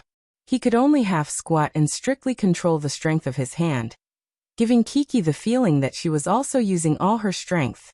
Poplar Fruit was still shouting, "Kiki, pay attention. Tilt your head back a little bit. Slowly, let's take a step forward. 1, 2, 1. The excitement on Kiki's face didn't diminish. She also hugged the tree and shouted 1, 2, 1 with her father. Poplar Fruit was actually more tired like this. However, tiredness was nothing. He also enjoyed it. Chapter 6:14. Zheng Yujie had a quarrel with Poplar Fruit. Was it really just because of Poplar Fruit's incessant persuasion? Queen Zheng was not that narrow-minded. Poplar Fruit ran into the deep mountains without any regard for his own safety, and came back in ragged clothes. That was just an excuse for Zheng Yujie's outburst. The real reason why Zheng Yujie had been suppressing her anger for days was that she was going back to the capital. This time, no one forced her to go back to the capital. Although her family complained about her leaving without saying goodbye, they didn't ask her to go back. Zheng Yujie had no choice but to go back. A few days ago, she had discussed with Poplar Fruit about setting up a publishing house that belonged to her, or to Zheng Yujie and herself. At least, that was how Zheng Yujie saw it. Later, Zheng Yujie had discussed with Poplar Fruit a few more times. After that, they had more or less settled on this plan. Now that she had a plan, Zheng Yujie started to make preparations without stopping. Putting aside the market research and the selection of the publishing house that she was about to acquire, she also needed to make preparations for leaving Dongxin Publishing.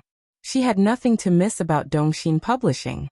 Launching the translation of Poplar Fruit's novel, Young School, into the market was her last stand. In addition, Zheng Yujie also planned to persuade some of her key editors to leave with her. On this point, Zheng Yujie wasn't worried that Dongxin Publishing would take revenge on her. On one hand, the focus of their business would be different in the future. On the other hand, Dongxin Publishing didn't dare to do anything to Zheng Mingxing's daughter and Zheng Jianhua's granddaughter. Dongxin Publishing was a state-owned enterprise. Losing a few people would be a loss to the country. They didn't need to make things difficult for the Zheng family. On the other hand, Zheng Yujie had to communicate with the chief editor, Pang Yu. Pang Yu was her elder, and also her mother's good friend. From another point of view, he was also Zheng Yujie's guide in this line. Pang Yu wouldn't stop Zheng Yujie from developing her career, but Zheng Yujie didn't want to leave any grudges in Aunt Pang Yu's heart. In addition to dealing with the publishing house, Zheng Yujie also planned to negotiate with several online literature websites that owned a large number of copyrights. Now that the foreign language copyrights of those websites were cheap, Zheng Yujie would take the opportunity to get all of them. Of course, this matter wouldn't be as simple as it seemed. They didn't think that the copyrights were worth much. However, if you really wanted to buy all of them at a cheap price, you might arouse their vigilance. Then, they might not sell the copyrights and wait for the best price. That was possible. However, Zheng Yujie had other plans. She would negotiate with them first and buy them at a reasonable price. If they deliberately raised the price, Zheng Yujie wouldn't mind using the power behind her to compete with them. Zheng Yujie had no choice but to return. As for her, she had only reunited with Yang Guo for a few days, and then they had to part. Afterwards, she wouldn't be able to see Yang Guo for a few months. She was very reluctant to part, but she couldn't say it out loud. The reason for this was very complicated.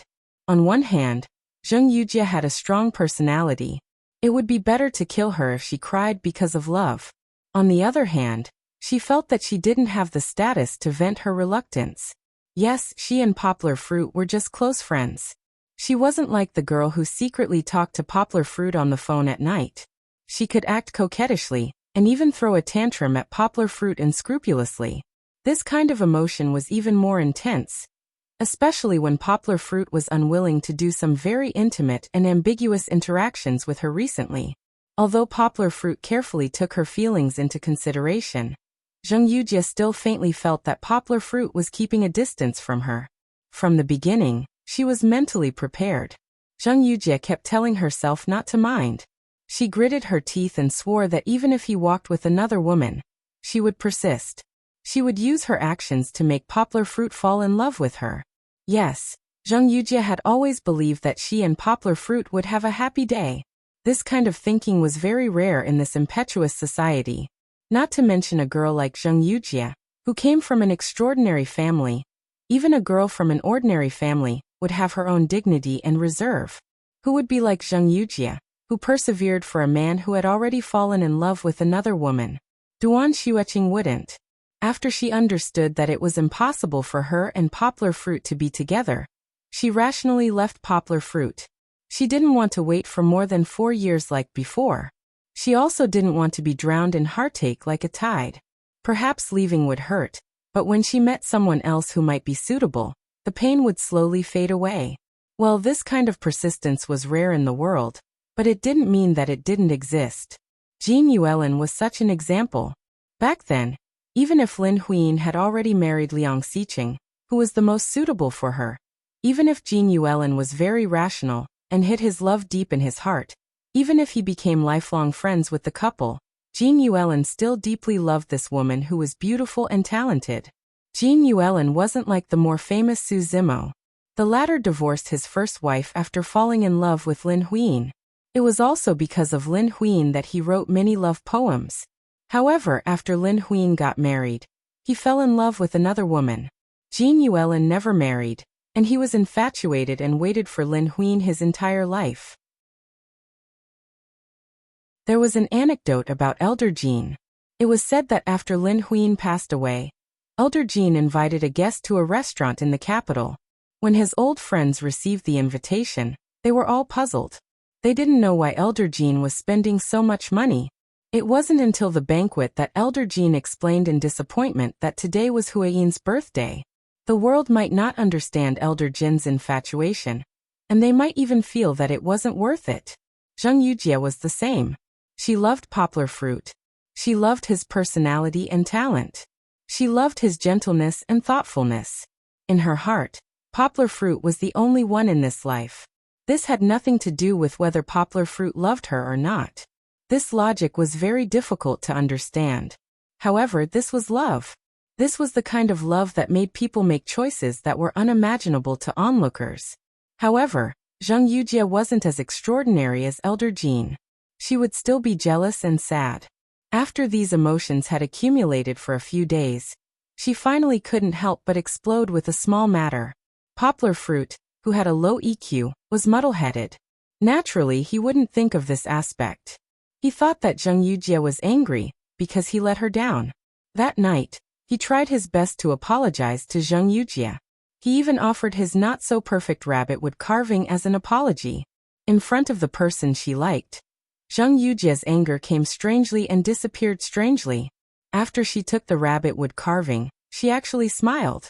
She smiled very happily, but there were still some tears in the corners of her eyes. The next day, Poplar Fruit sent Zheng Yujie to the airport in the neighboring city to take a plane. Before boarding the plane, Yang Guo's deliberate courtesy did not succeed. Queen Zheng did not allow him to say anything and tightly hugged him.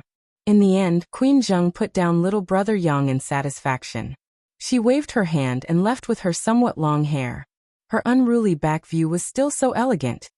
Queen Zheng has returned to Beijing.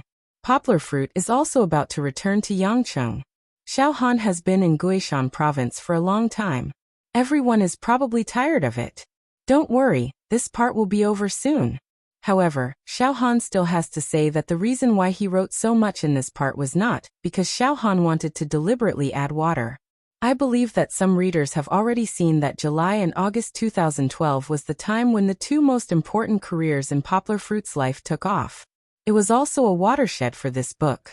Poplar Fruit was an ordinary person who didn't know how to sing or act. It wasn't easy for him to get on the big stage of "Where Are We Going, Dad?" His modeling experience in October might be one of the reasons, but it definitely wasn't the decisive factor. What was it? Let's guess. In addition, regarding the love story of this book, Xiao Han said a few more words. Fang Beibei doesn't seem to be very liked by everyone. It's okay, everyone still doesn't know her well enough. Her scenes will slowly increase in the future. Queen Zheng isn't the female lead. This has been emphasized all along. But Queen Zheng is very important. Or rather, Xiao Han really likes Queen Zheng's character. Xiao Han won't write her as tragic as Elder Jin. He can only say that he will give everyone an explanation in the ending.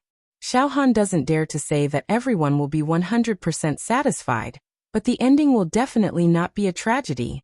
Xiao Han swears in the name of Kiki. *0 everyone. Please read on patiently. Xiao Han wants to write a different story. He wants to write an ordinary but destined to be extraordinary poplar fruit.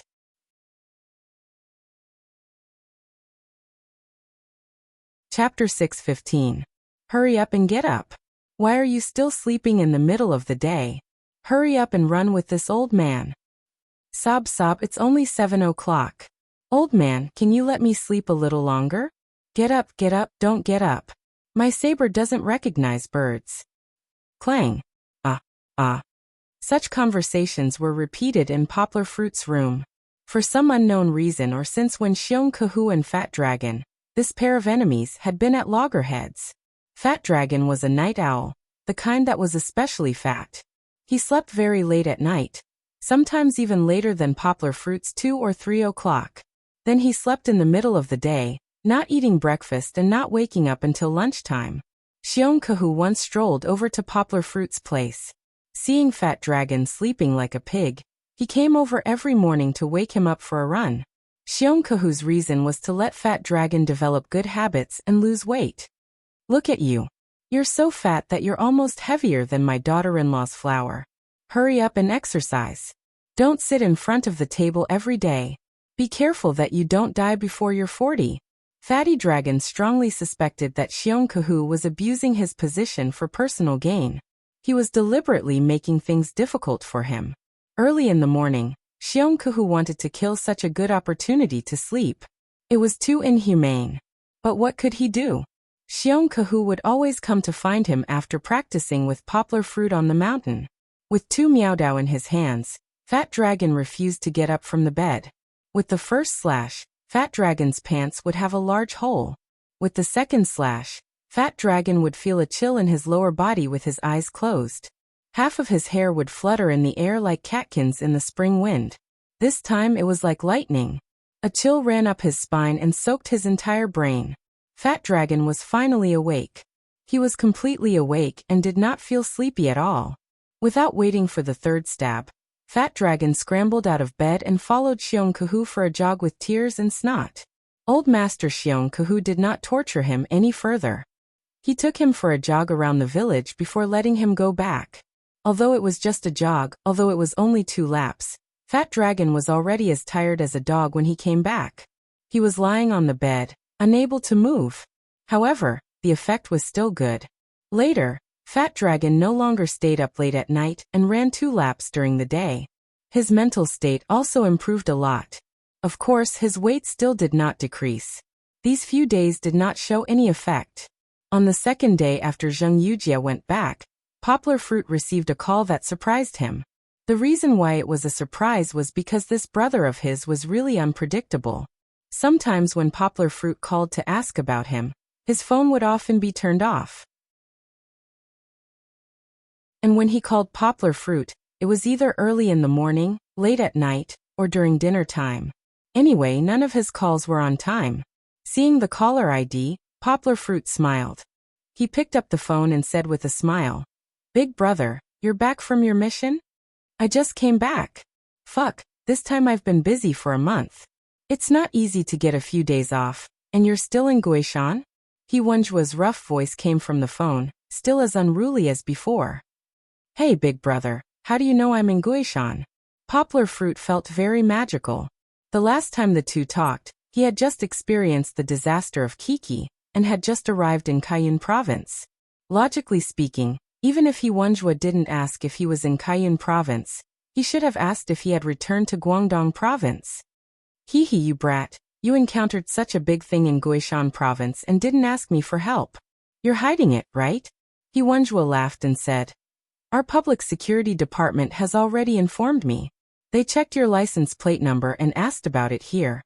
Poplar Fruit now understood that it should be Lu Guoyang who asked them to check. However, what he didn't know was that if Lu Guoyang himself checked, the police in Guangdong province wouldn't know. It was all his gossipy lover who caused the trouble. Hee hee big brother, there's no need to trouble you for such a small matter. Poplar Fruit scratched his head and smiled embarrassedly. Besides, aren't I in Guishan Mountain? It's so far away, I don't want to trouble you. What are you talking about? He Wenjua was unhappy. He said, "You think that your big brother he is too far away to help, and can't help much at your mountain, right? Hee hee, I want to tell you a fact. Before my father came to Guangdong province, he was a soldier in the Shudu military region for 5 years. Now the deputy political commissar of Shudu is my father's comrade in arms in the same class. You tell me can't I help you?" Poplar Fruit laughed and said, "Well big brother I was wrong. I should have looked for you first at that time. Forget it, let's not talk about you. You couldn't find me at that time." He Wenjua waved his hand and said, "How is it now? Is the little policeman in Guishan still bothering you? What's the matter?" Poplar Fruit hesitated for a moment, but still told He Wenjua what had happened, and then said, "It's all solved now. The deputy county magistrate and his subordinates have been arrested, including the director of the Public Security Bureau. You're killing a pig with a butcher's knife. Wuxia seriously criticized Poplar Fruit and said, "Do you need to take such a big risk to steal the account book for such a small matter? You can tell Big Brother, and I'll let my father talk to them. Can't it be solved easily?" "I didn't know you had connections here," Poplar Fruit complained. "Forget it, this matter is over. Next time, you can't be so reckless. You can't use your kung fu like this." Wuxia didn't hold on to this matter. He asked curiously, "By the way, why did you stay in Guishan province for so long?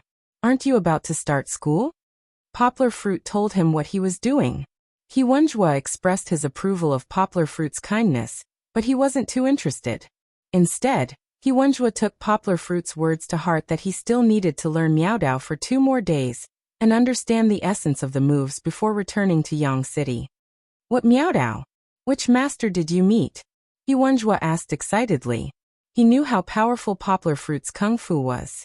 If Poplar Fruit was interested in someone, it must be a master above the master level.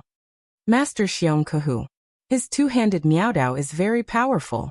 By the way, he used to be a special forces soldier, but at that time, he was called a scout.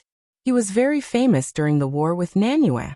Poplar Fruit proudly introduced his master. "Wait, what did you say? Xiong Kahu? The Saber King Xiong Kahu, who was known as one of the top 10 soldier kings in the southwest 30 years ago. Is it really Xiong Kahu?" Wuxia was so excited that he was incoherent. Poplar Fruit felt that Big Brother. He was a little fanatical, like a fan who saw his idol. With Poplar Fruit's confirmation, Wuxia could no longer suppress the joy in his heart.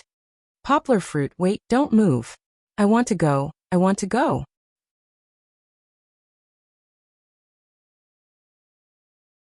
Chapter 616. Test, cough, cough. Children, did you hear Teacher Poplar Fruit's speech? Poplar Fruit tapped on the microphone in front of the camera and smiled slightly. Yes. Xiong Xiaolin, who was sitting with a straight face, answered with a straight face. You could tell from her voice. Xiong Xiaofeng, on the other hand, was leading the other children in giggling. Most of them were swaying left and right, and including Chi-Chi, they were all shouting very happily. "I heard it, hee, I heard it." "You heard it," Kiki said she heard it. Feng Gugu said he heard it too. Kiki also screamed without backing down. Poplar Fruit, who was upstairs, could hear her voice. "Everyone sit properly. Listen to Poplar Fruit. Oh, listen to the teacher's lecture." Xiong Kahu sat next to the projector and said to the naughty children while blowing his beard and glaring at them. In the end, the tribe leader's prestige was great. Once he opened his mouth, the chaotic children quieted down, lowered their heads, and obediently sat back in their seats. Everyone is very obedient. That's good. Let's start the lecture today.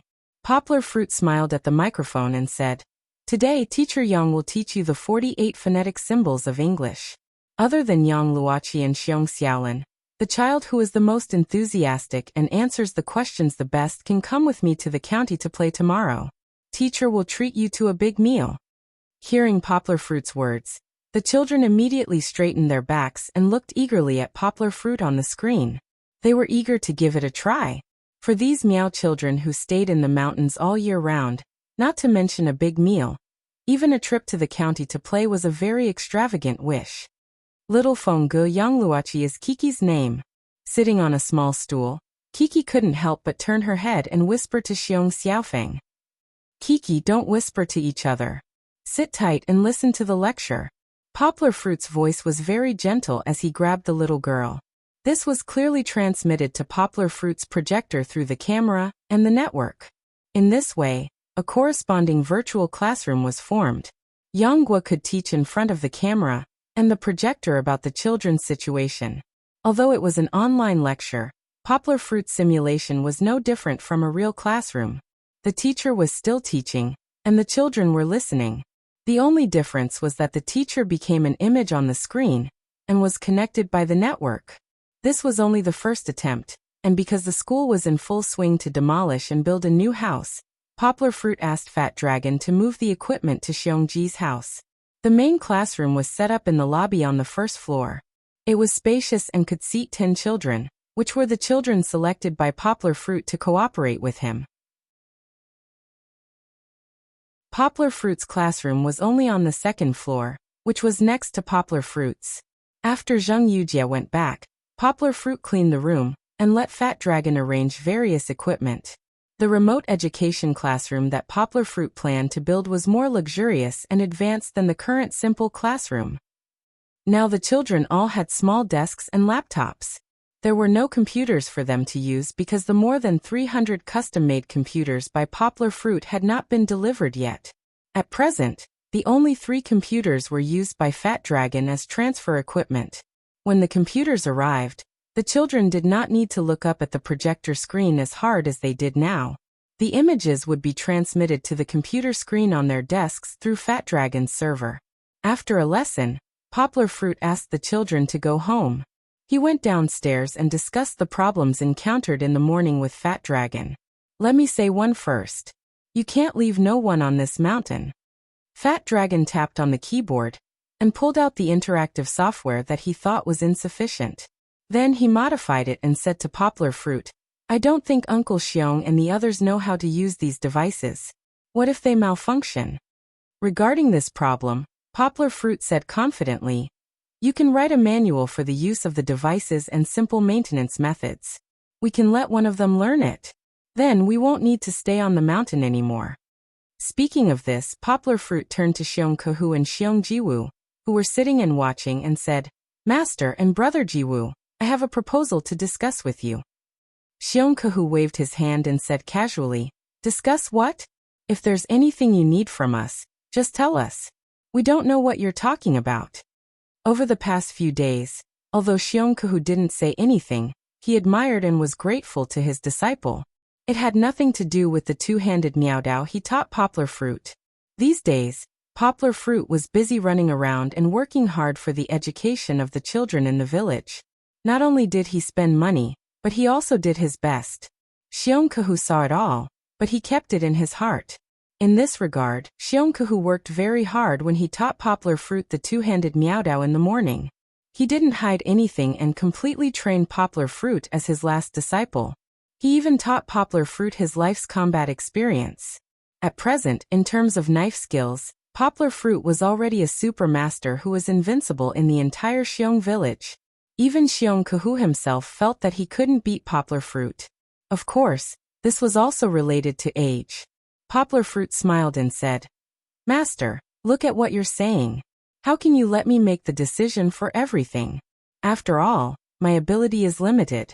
Everyone has to discuss and gather the wisdom of the group. Only then can we arrange things properly and avoid detours in the future. When the class just started, you saw it too, Master. The children weren't sitting very well. Even during the class, there were some children who were whispering to each other, or being absent-minded. Fortunately, Master was there, so there wasn't any trouble. Poplar Fruit smiled and said, but it can't go on like this. In the future, we'll be in a city hundreds or thousands of kilometers away. If the children suddenly run out to play by themselves midway, we won't be able to control them. It's okay. This old man can just keep an eye on them. Xiong Kehu waved his hand and said indifferently, it's not a big deal. If that child doesn't listen, just grab him and give him 2 whips. Poplar Fruit smiled and said, Master, we don't need this kind of stick education anymore. Beating the children to force them to study is a bad idea. The best way is for us teachers to give the children some more attractive classroom education, so that they can voluntarily study hard. This is what we want to see. Besides, Master, you're the chief and have to deal with the affairs of the village. We can't let you sit in this classroom with the children every day, right? Poplar Fruit said.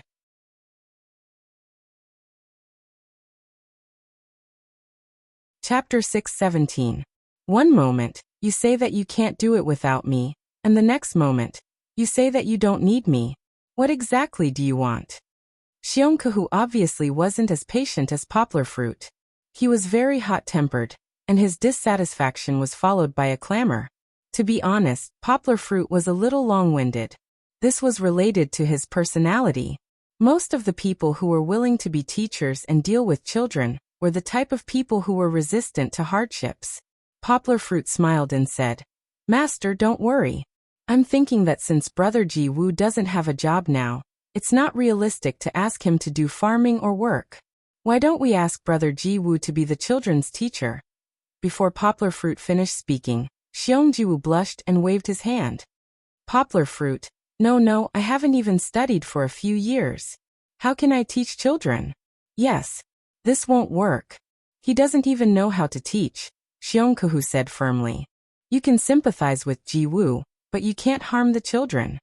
Poplar Fruit didn't know whether to laugh or cry.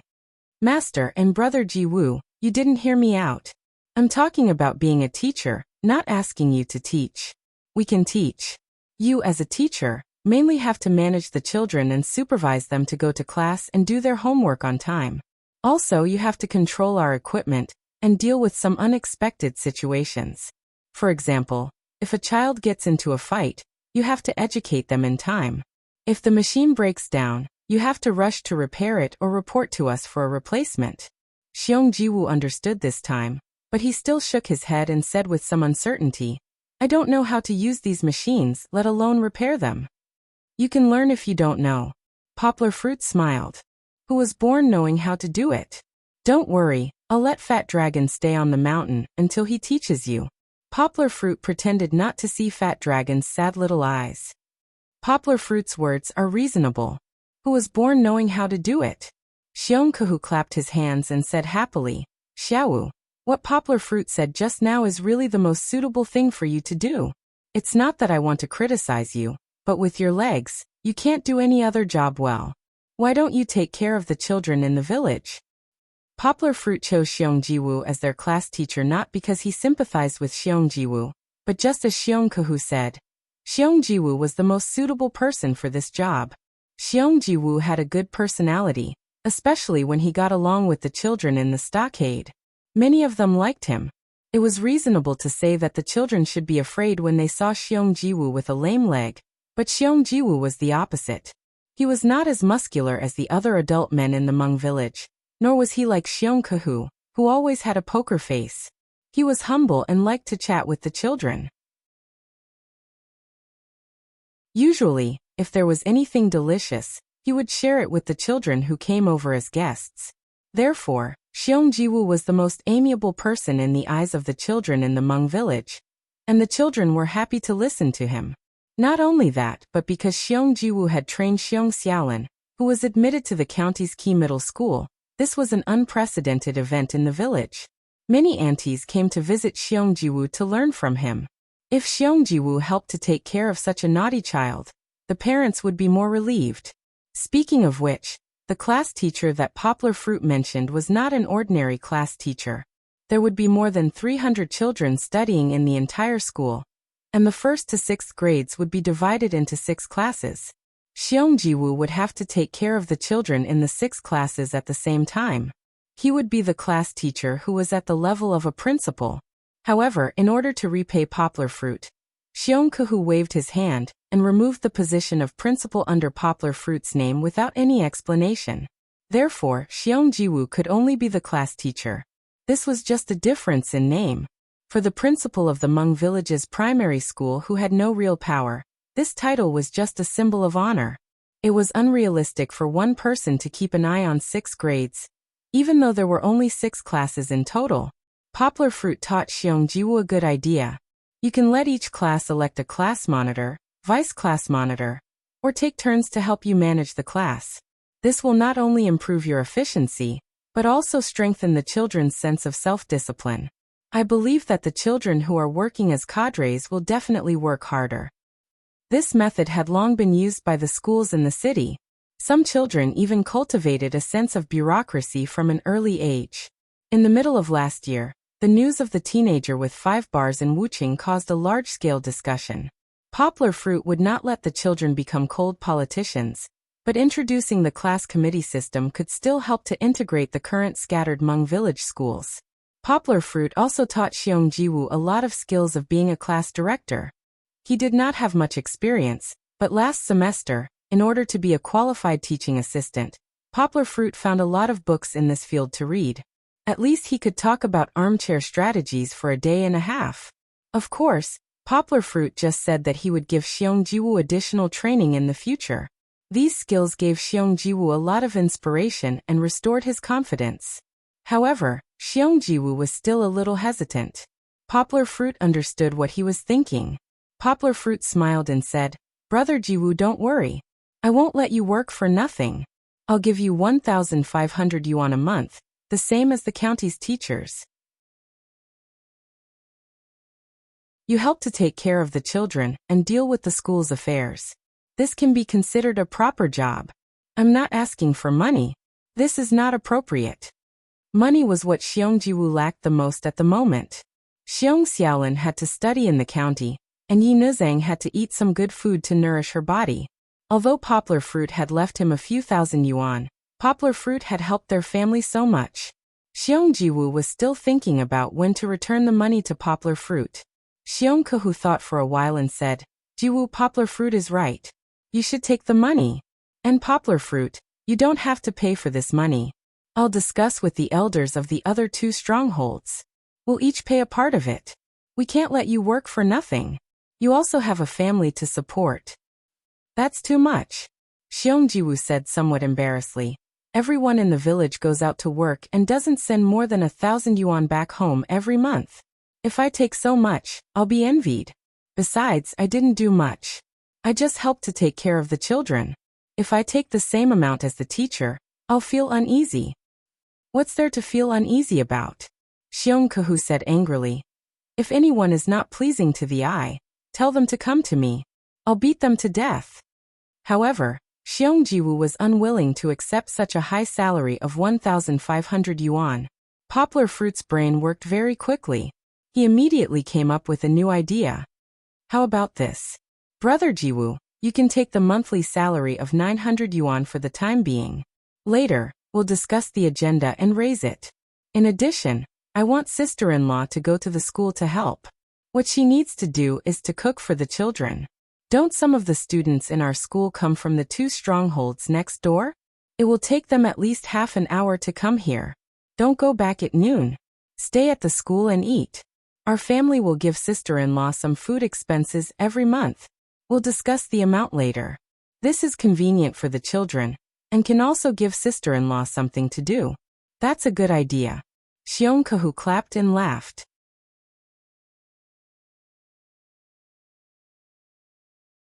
Chapter 6:18. Kiki, look, I caught a white-eyed sparrow. In the afternoon, Poplar Fruit and Kiki, who had just taken a nap, were washing their faces in the room. A boy from Miao Village ran in excitedly. His feet were dark, and there was a lot of sand in the crevices. Poplar Fruit recognized the child. He smiled and patted his little head, saying in Miao language, "Anshuan, did you forget where you left your shoes again? Hurry up and find them and put them on. Your mother will beat you again later." Xiong Anshuan was still a little afraid of Poplar Fruit, but at this time the children were all newborn calves. He was not afraid anymore. He said loudly, "Father Kiki, I know where it is. It's under the tree. I won't lose it." The children in the mountains were excellent at climbing trees and digging out bird nests. Poplar Fruit did not say anything, but he secretly told himself that he must do a good job of educating Kiki. He could not let a girl climb trees. It was too dangerous. "Brother, the bird is so pitiful. Can you not hold it?" When Chi-Chi saw the small and exquisite bird that was held in Xiong Anshuan's little hand with its wings clamped, her bodhisattva heart that bemoaned the state of the universe and pitied the fate of mankind came up again. Her big watery eyes looked pitifully at Xiong Anshuan and said, Xiong Anshuan did not expect that his behavior, which was like presenting a treasure, would be seen as an evil act of bullying the bird in Kiki's eyes. After hearing Kiki's pleading, Xiong Anshuan quickly put the bird behind him and said loudly, "No. It was not easy for me to catch it. No.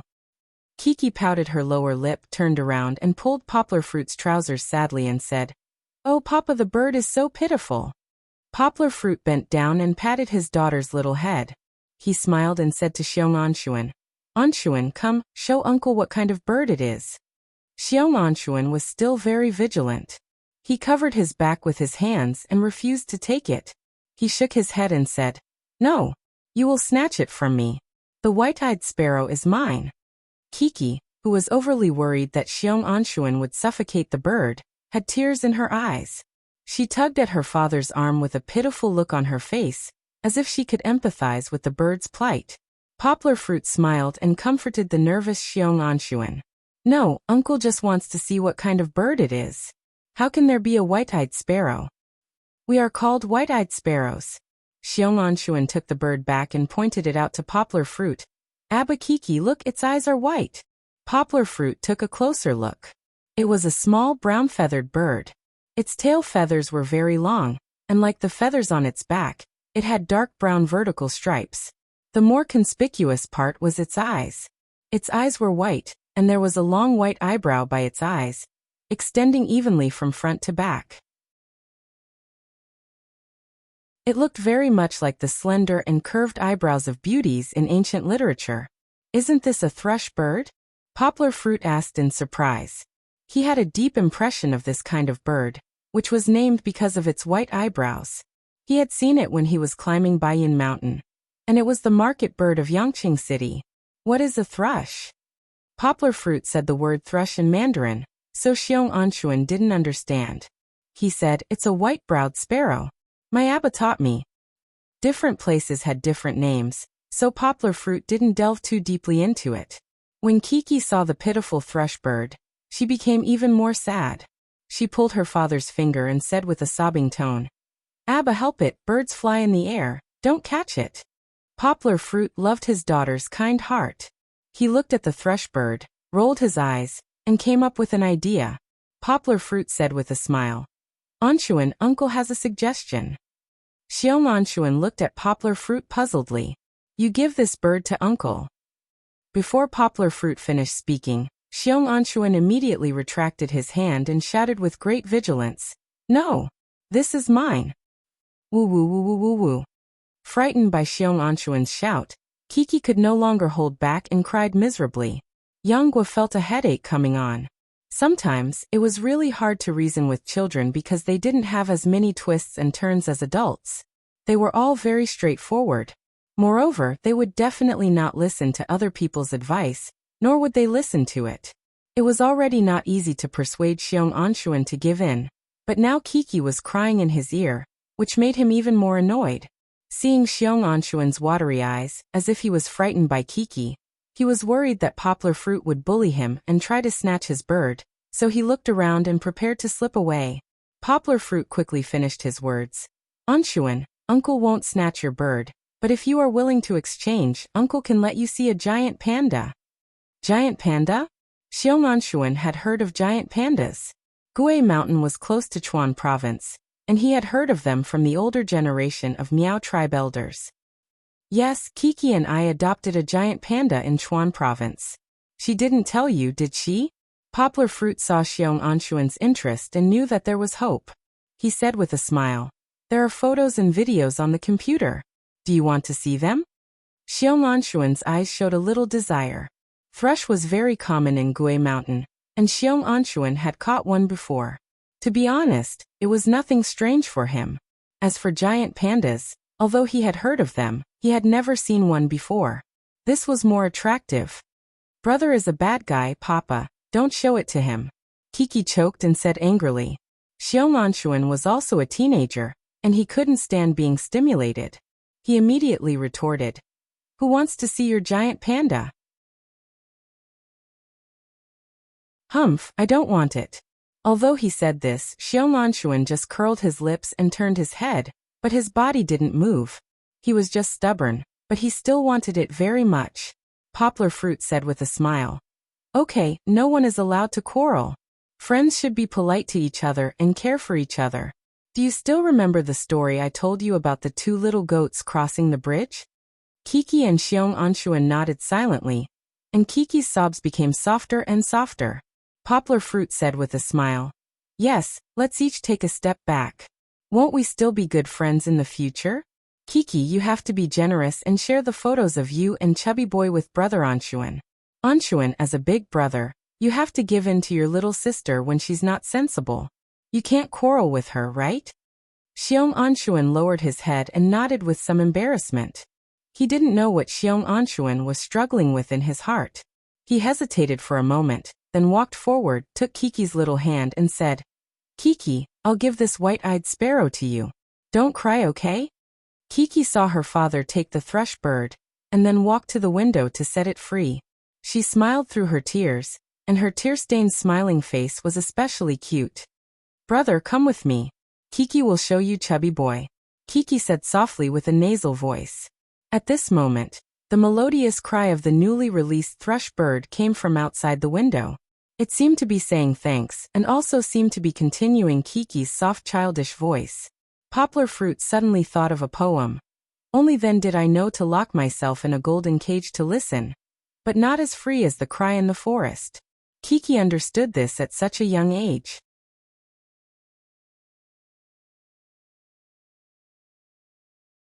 Chapter 619. Big Brother. He was here, but he was not alone. When they heard that they were going to look for Poplar Fruit, and that there was also a legendary soldier king from the Southwest Special Forces, the martial arts enthusiasts from the Special Forces immediately followed them. Meng Sanhua had been talking about Poplar Fruit for a long time. How could he let go of such an opportunity? Big Bear, Second Bear, and Third Bear were just there for fun. They had nowhere to go during their short break, so they decided to come to Meng Village with their brothers. There was a soldier that Poplar Fruit had met before, but they did not talk much with him. This time he also came along. Big Brother Yin Luqing. Poplar Fruit had a good memory. He had only heard of Yin Liuqing's name once, so he took the initiative to extend his hand and greet Yin Luqing. "Hello." Yin Luqing was a little surprised. He looked at He Wenjua in confusion, as if he thought that the captain had told Poplar Fruit about him in advance. Yin Luqing was a pretty name, but the owner was a dark-skinned man. He was not tall, nor was he as strong as Poplar Fruit's brother Yang Zhengdong. However, his muscles were very tight, like Meng Sanhua, very explosive. Yin Luqing was carrying a long guitar case. After he opened it, Poplar Fruit realized that it was not a musical instrument, nor was it a sniper rifle that was often seen in movies. It was a knife. "Hey." Poplar Fruit realized that there were so many familiar faces, but one person was missing. "Big Brother, where is Big Brother Zhengdong?" "He didn't come," He Wenjua said. "Big Brother Dong is injured, and he is lying in the hospital," Second Bear said straightforwardly. "Injured? How did he get injured? Is it serious?" Poplar Fruit was shocked. He had a good relationship with Yang Zhengdong. When he first went to the military camp, he got to know Yang Zhengdong. Then, Yang Zhengdong taught him how to use a gun. To a certain extent, he was one of Poplar Fruit's masters. After that, Poplar Fruit went to the military camp twice, and their relationship got even better. He Wenjua actually did not want to say it, because Yang Zhengdong had told him not to worry Poplar Fruit before he came. But Second Bear had already said it, so he could only stare at him, and shook his head and said, "I was bitten when I was on a mission. It's nothing, and I'll be fine after 2 months of rest." Yang Zhengdong was indeed fine. He was wearing a bulletproof vest. He was only shot in the butt. More flesh on his butt, so he was able to Poplar Fruit in the end. Compared to other major injuries like broken limbs, Yang Zhengdong was considered lucky. At least he would be able to jump around after a few months. However, after the bullet was removed, it would take some time to recover, so he could only lie down in the military hospital. Yes, he was lying down like a puppy. Although Poplar Fruit said it calmly when he saw He Wenjua, as a normal person, Poplar Fruit still felt bad when he heard that his friend was shot. He shook his head and said, "Big Brother Zhengdong is not a friend. He didn't even say anything when he got injured. I'll go back to Yangcheng in a few days, and I'll go see him." Yang Zhengdong aside, when Big Brother He arrived, Kai Simin had just delivered the last batch of goods. Poplar Fruit received a call from him on the way. "Big Brother Jishir, is Master in the village?" "Yes, the goods are here. Tell everyone to go down the mountain, and move them up. I just came back from the county." Poplar Fruit immediately called up the mountain. "What is it?" He Wenjua sat in the passenger seat and asked. Because there were more people, Xiongda and Xiong sat in the second row. They were both big men, and the word big was not enough to describe their bodies. There was no space for Yin Luqing, who was slimmer, in the second row. Hence, Xiong-san and Yin Luqing had to sit on the floor at the back of the car. Poplar Fruit smiled and said, "Didn't I tell you that I'm going to provide remote education for the children in the mountains? The computers that I ordered from Beijing have arrived." Hence, He Wenjue and the other soldiers from the special forces rolled up their sleeves and carried the computers with the Miao people. Kai Simin used to be a poor farmer, so she wasn't surprised that she came to the mountains. Instead, the delivery drivers were shocked. Not long after the car stopped, a group of Miao people in black and short coats surrounded them before they could say anything. They spoke in a language that they couldn't understand. Two of them even had swords that were half a person's height strapped to their backs. Those who didn't know better would think that they had encountered bandits. What made them even more frightened were the people who came down from the Land Rover behind them. Not to mention the weak scholar who was driving. The people behind him were all very strong, especially the three big men. Each of them was more than 1.9 meters tall, and their arms were thicker than a normal person's thigh. Xiong-san was the most aggrieved. He curled up in the back of the car and felt very uncomfortable. After he got down from the car, Xiong-san shook his legs, causing the mountain rocks to shake. It was really shocking. Inadvertently, the few drivers who finally calmed down and got out of the car to watch the show ran back to the car. This made the honest Xiong-san confused. "Ji sure." Poplar Fruit waved at He Wenjue and smiled. "This is my big brother He Wenjue, and behind him are his comrades." Poplar Fruit introduced them one by one, and also introduced the Miao people to He Wenjue and the rest. Poplar Fruit had a superhuman memory. Among the Miao people present, many of them had only met Poplar Fruit once, but Poplar Fruit remembered their names. When he introduced them to his big brother and the rest, it brought a lot of surprise to the Miao people, and also eased the silent atmosphere. The more down-to-earth people were, the more they worshipped the strong. Originally, the Miao people were a little estranged from He Wenjue and the rest due to the language barrier. However, when they saw He Wenjue and the rest taking the lead to carry a few boxes and striding with Poplar Fruit, they quickly recognized these outsiders. Even the shy Xiong Jisher started chatting with the simple-looking Xiongda. He forgot to mention that Xiongda's surname was not Xiong. Among the three big men, Xiongda, Xiong-er, and Xiong-san, only Xiong-er's surname was Xiong. However, this nickname gave Xiong Jisher and the rest a lot of good feelings. What surprised the drivers the most was Poplar Fruit. No matter how they looked at him, that gentlemanly guy, who looked like a volunteer teacher, actually carried 4 big boxes by himself, hanging them with a pole. Actually, to Poplar Fruit, these were not heavy. If it were not for the fact that he could not carry so many boxes and was afraid of breaking them, Poplar Fruit could even carry 1 or 2 more. "Everyone slow down, be careful." Kai Simin, who was wearing glasses that were as thick as beer bottles, weakly commanded from behind. "Be careful when carrying these things. These things are very delicate." Although the 300 computers did not have to carry the bulky mainframe, they still filled up 3 trucks. More than 20 strong men from the 3 strongholds, including Poplar Fruit and the rest, needed to carry them for 2 days. When they finally finished, the sky was already dark.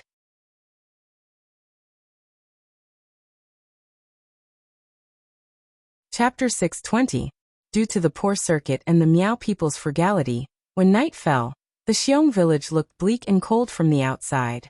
In front of the village, the shadows of the lanterns and trees swayed as if demons were dancing. Only an old man stood at the entrance of the village like a mountain, unaffected by the environment. "The old man is really something," He Wenjue whispered in Poplar Fruit's ear. In fact, it was not the first time they met Xiong Kahu. Poplar Fruit had introduced them to each other during the first 2 trips. However, at that time, Xiong Kahu was like an ordinary old man among the mountain people, not threatening at all. Although Xiong Kahu's hair and beard were all white, and his body had shrunk a little, he still stood upright in the mountain wind, as if he was the towering mountain behind him. His aura was restrained, but it still felt vigorous and majestic. He Wenjue was not a martial arts master, so he did not feel it deeply. The one who felt it the most was Meng Sanhua, a martial arts fanatic. His eyes widened like a searchlight. Meng Sanhua did not bother to pester Poplar Fruit. Old man Xiong attracted him deeply like a magnet. Poplar Fruit smiled and ignored these violent maniacs. He took the lead to move the remaining computers into the ancestral hall. It was also a stilted building of the Meow people, but the style was more simple and solemn, because the school was undergoing major renovation. The ancestral hall was specially emptied to store these precious computers. Papa! Xiong Xiaolin could not stop her. Kiki ran all the way into her father's arms. She pouted and said, "It's dark. Kiki is so scared." The little girl had been wanting to go down the mountain with her father, but Poplar Fruit had to carry so many boxes and had no time to take care of her. So he asked Xiong Xiaolin to control Kiki. Although Kiki did not cry or make a fuss, her aggrieved look was pitiful. Poplar Fruit didn't care that he was dirty. Anyway, he had to take a bath later. Smiling, he picked up his daughter and said, "Hey, isn't Daddy back?" "Ha! Poplar Fruit, your daughter is too gutsy. My Xiaochen dared to sleep alone when he was 2 years old," He Wenjue said with a grin. "How can it be compared?" Poplar Fruit said unhappily. "Kiki is a girl. Besides, she's only 1.5 years old. She's still far from 2 years old." Poplar Fruit thought to himself. It was probably because Big Brother he was too rash. After returning from the military, he wanted to do something shameful with his sister-in-law. Then he left his own son in the next room. He Wenjue laughed and said, "Only 1.5 years old? I forgot. Kiki is already so big. Your sister-in-law used to say that Kiki grew up quickly because she drank imported milk powder." "Kiki, do you still know Uncle?" Meng Sanhua probably ran back to Yanggua's side after being rejected by old Master Xiong Kehu. When he saw Chi-Chi, who had changed into Meow attire, he greeted her with a smile. The ancestral hall was still very bright, but Kiki still stared at Meng Sanhua for a long time. Meng Sanhua thought that Kiki could not recognize him, but Kiki giggled. She pulled Poplar Fruit's collar and pointed at Meng Sanhua. "I recognize you. You fought with Papa and got spanked by Papa." Meng Sanhua's face turned red. He scratched his head awkwardly. He did not expect Kiki to still remember him. And Kiki actually remembered the scene 2 months ago. Poplar Fruit came to the barracks to play, and Poplar Fruit kicked him down from the air. What a disgrace. Didn't you see those naughty guys covering their mouths and laughing? Poplar Fruit also wanted to laugh, but he was too embarrassed to do so. He could only pat Kiki's little head and criticize her. "Kiki, don't talk nonsense. This is Uncle Meng." "Kiki is not talking nonsense. Kiki remembers everything," Kiki said as she shook her father's chin. After that, Xiong Kehu invited these heroes from afar, according to his words, to his house for dinner. Of course, it was a normal meal. The only highlight was the horn wine. Horn wine was a delicate-looking utensil made from buffalo horns by the Meow people. The wine was glutinous rice-aged, and it was the Meow people's proudest creation. Previously, Yanggu didn't drink, so no one appreciated Xiong Kehu's hospitality. This time, he saw that these burly men were all heroes in wine, so he took out a jar of 20-year-old wine from the cellar and poured it out. The fragrance was strong, and the color was brown like diluted honey. The gluttonous Xiong San didn't even drink it before clapping his hands and shouting that it was good wine. Before drinking, they had to go through the etiquette of the Meow people. A few girls who were dressed gorgeously held a horn cup and fed each of them a sip of wine. Other than Poplar Fruit, who did not touch a single drop of wine, the others were not allowed to refuse. Even Fat Dragon, who had the worst alcohol tolerance, drank a cup. He Wenjue drank it in one gulp, closed his eyes and savored the taste for a long time before nodding and praising. "Good wine, good wine." After 2 rounds of drinking, Fat Dragon and Kai Simin both dizzily went to the table. On the other hand, Xiong Kehu had just started chatting with the soldiers. "You guys are called Special Forces now. At that time, we were all scouts. There was a name like Special Forces, but no one liked to use it." Xiong Kehu laughed and said, "We are the kind of scouts that fly on the grass, appear at night, and quietly send you to hell." He Wenjue raised his cup and said with admiration, "Old man, you are a great hero. In our Special Forces, who hasn't heard of your name? Southwest's top 10 soldier kings, your military exploits are illustrious. Even now you are our idol." Haha. Xiong Kehu enjoyed it, but he still pretended to be humble and said, This is all in the past.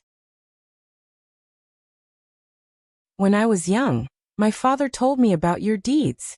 At that time he also participated in that war.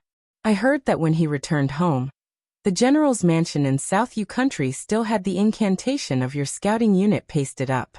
They were afraid that you would come out in the middle of the night and wipe them all out. Haha. Hiwunjua reminisced with longing. Your father was also a soldier? Which unit was he from? Xiongkahu asked with interest. At that time, he was from the Southwest Military Region's 663 Brigade's 3rd Regiment's 1st Battalion. You might not have heard of him. Hiwunjua waved his hand and said, at that time my father was still young. He was just following the veterans to charge. Fortunately he came back alive. Xiongkahu really hadn't heard of him, but he patted the table and said in an impassioned tone, your father was also a hero. War is about charging forward. Before the other side's cannonball is fired, he pees his pants. What's the point of fighting? Xiongkahu probably didn't expect that He Jiuming, who he praised as a hero, was now the #1 officer in Yangcheng's military region. However, even if he knew, he wouldn't care. Rice wine was aged and the alcohol content was very high. Hiwunjua also drank a lot. He raised his cup and shouted, old man is right. What's the point of fighting if he pees his pants? Charge! Charge!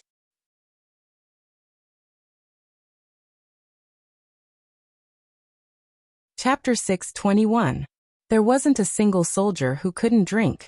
After drinking, they had to get completely drunk and even act like a drunkard. Hiwunjua and the others were in such a state.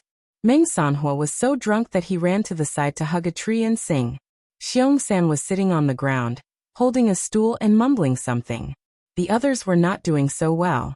Even Hiwunjua, who was usually steady, became a chatterbox, shaking his wine glass and talking nonstop. Xiongkahu was rarely happy. He was drunk, which worried Poplar Fruit. After all, his master was almost 70 years old. However, Xiongkahu was in good health. He did not make a fuss after getting drunk.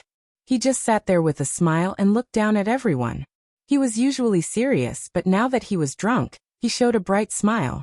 Poplar Fruit helped his master back to sleep. The rest of them were fine.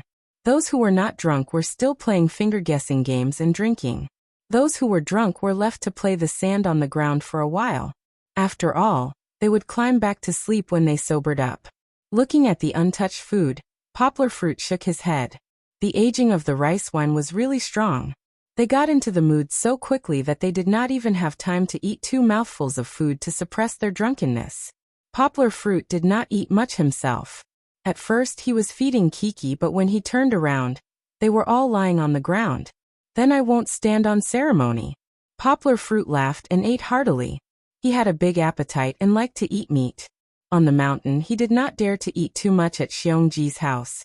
The few pieces of meat he had were given to the children first. So today was the most sumptuous meal he had since he came up the mountain. Da-da-da. Good times did not last long. Poplar Fruit heard a series of crisp footsteps. He did not need to turn around to know that his daughter had run back. Aren't you going to play with your friends? Poplar Fruit smiled and picked up a green vegetable with his chopsticks. He turned to Kiki and asked, do you want some vegetables? Kiki pouted and shook her head. She still didn't like eating vegetables. She would only eat a little when her father forced her to eat. Now that her father was using a questioning tone, Kiki's choice was very decisive. Stop pouting. Poplar Fruit put down his chopsticks and fiddled with Kiki's little mouth with his clean fingers. He smiled and said, how many times have I told you? Be careful that you don't turn into a pig in the future. The moment he said this, the smug Chi-Chi quickly pursed her lips. Kiki struggled to climb onto the chair next to her father. Unfortunately, the little guy was too short, and her obedient pad, Gold, was now hiding in the room with its tail between its legs. Kiki tried twice, but she still couldn't climb up. What do you want to eat? Papa will get it for you. You don't have to climb up. Poplar Fruit said. He stopped Kiki, who didn't give up. This chair was different from the one at home. It wasn't stable. Even if Kiki climbed up, Poplar Fruit was worried that she wouldn't be able to sit steadily and fall down. It stinks, it stinks. Kiki fanned her little hand in front of her nose and said with disgust, Papa, let's go back and take a bath, okay? The air was filled with a strong smell of alcohol, and the floor was stained with vomit. Even if the master's family cleaned it up in time, there was still a sour smell. Poplar fruit was pulled by Kiki's clothes. Her urging voice rose and fell in his ears. He reluctantly looked at the big plate of pork and quickly took 2 more bites before regretfully putting down his chopsticks. I'll take her back first. Here? Poplar fruit picked up Kiki and gestured to the master's son, Xiong Jishu, who had been accompanying him. It's okay. You go back first. Xiong Jishu waved his hand and said with a smile, We'll clean up here. Later, your friends will also be sent back to sleep. Don't worry. Poplar fruit nodded at him and took his daughter back. On the way, Kiki yawned. She was a little sleepy. However, Kiki still hugged her father's neck and said, Today Sister Xiaolin and Kiki went to see Pleasant Goat. At noon Goldie and brother Xiaofeng fought. Those uncles were so smelly. The little fellow liked to share her day's experiences with her father. Although there were many trivial things and many Poplar fruit knew, Poplar fruit was very patient and interested in listening to Kiki's narration. In fact, from Kiki's point of view and her naive understanding, many small stories were transformed into the warm laughter of a daughter and her father. The next day, Xiongku didn't wake up early again. Poplar fruit went to his master's house to ask. There was no problem. It was just that after getting drunk, the old man couldn't take it anymore and slept for 2 more hours. On the other hand, the people from the special forces woke up very early and didn't suffer from hangovers. They took a cold shower early in the morning and were full of energy again. On the other hand, Fat Dragon and Kai Simin, who drank the least, were still unconscious in the room. They slept like pigs. This was the first time that Fat Dragon could continue to sleep after 7 o'clock in the morning. Left kick. Poplar fruit called softly. Screech. Chi-Chi's cry sounded like it was real. Wrong. Poplar fruit smiled and stopped. He came to his daughter's side and instructed, This is the left leg. You kicked the right leg just now. Kiki blinked her big watery eyes and looked at her father's demonstration seriously. Then she also lifted her left leg and kicked twice. Not bad. You've improved. Poplar fruit smiled and applauded. After hearing her father's praise, Kiki practiced even more vigorously. She shouted valiantly and swung her fists and legs at the same time. She practiced the kung fu that her father taught her this morning. Okay, take a rest first. Drink some water. Poplar fruit took Kiki's milk bottle from the side. It was filled with warm water. He opened the lid and handed it to Kiki. Chi-Chi was panting heavily, her little face flushed red, and her neck was drenched in sweat.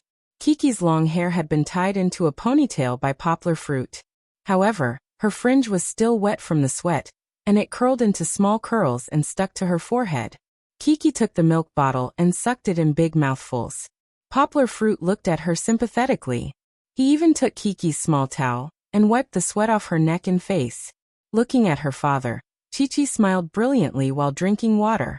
Her smiling eyes were very beautiful, just like the white crescent moon that had yet to set on the horizon. Poplar fruit did not appreciate it.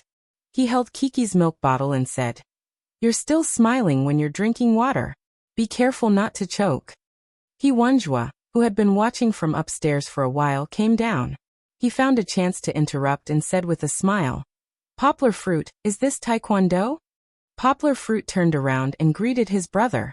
Then he smiled and said, No, I came up with it myself and taught it to Kiki like radio gymnastics. I was wondering, why does it look like it's not the same? You're a taekwondo expert. You can't possibly teach your child Korean things. He Wenjua laughed.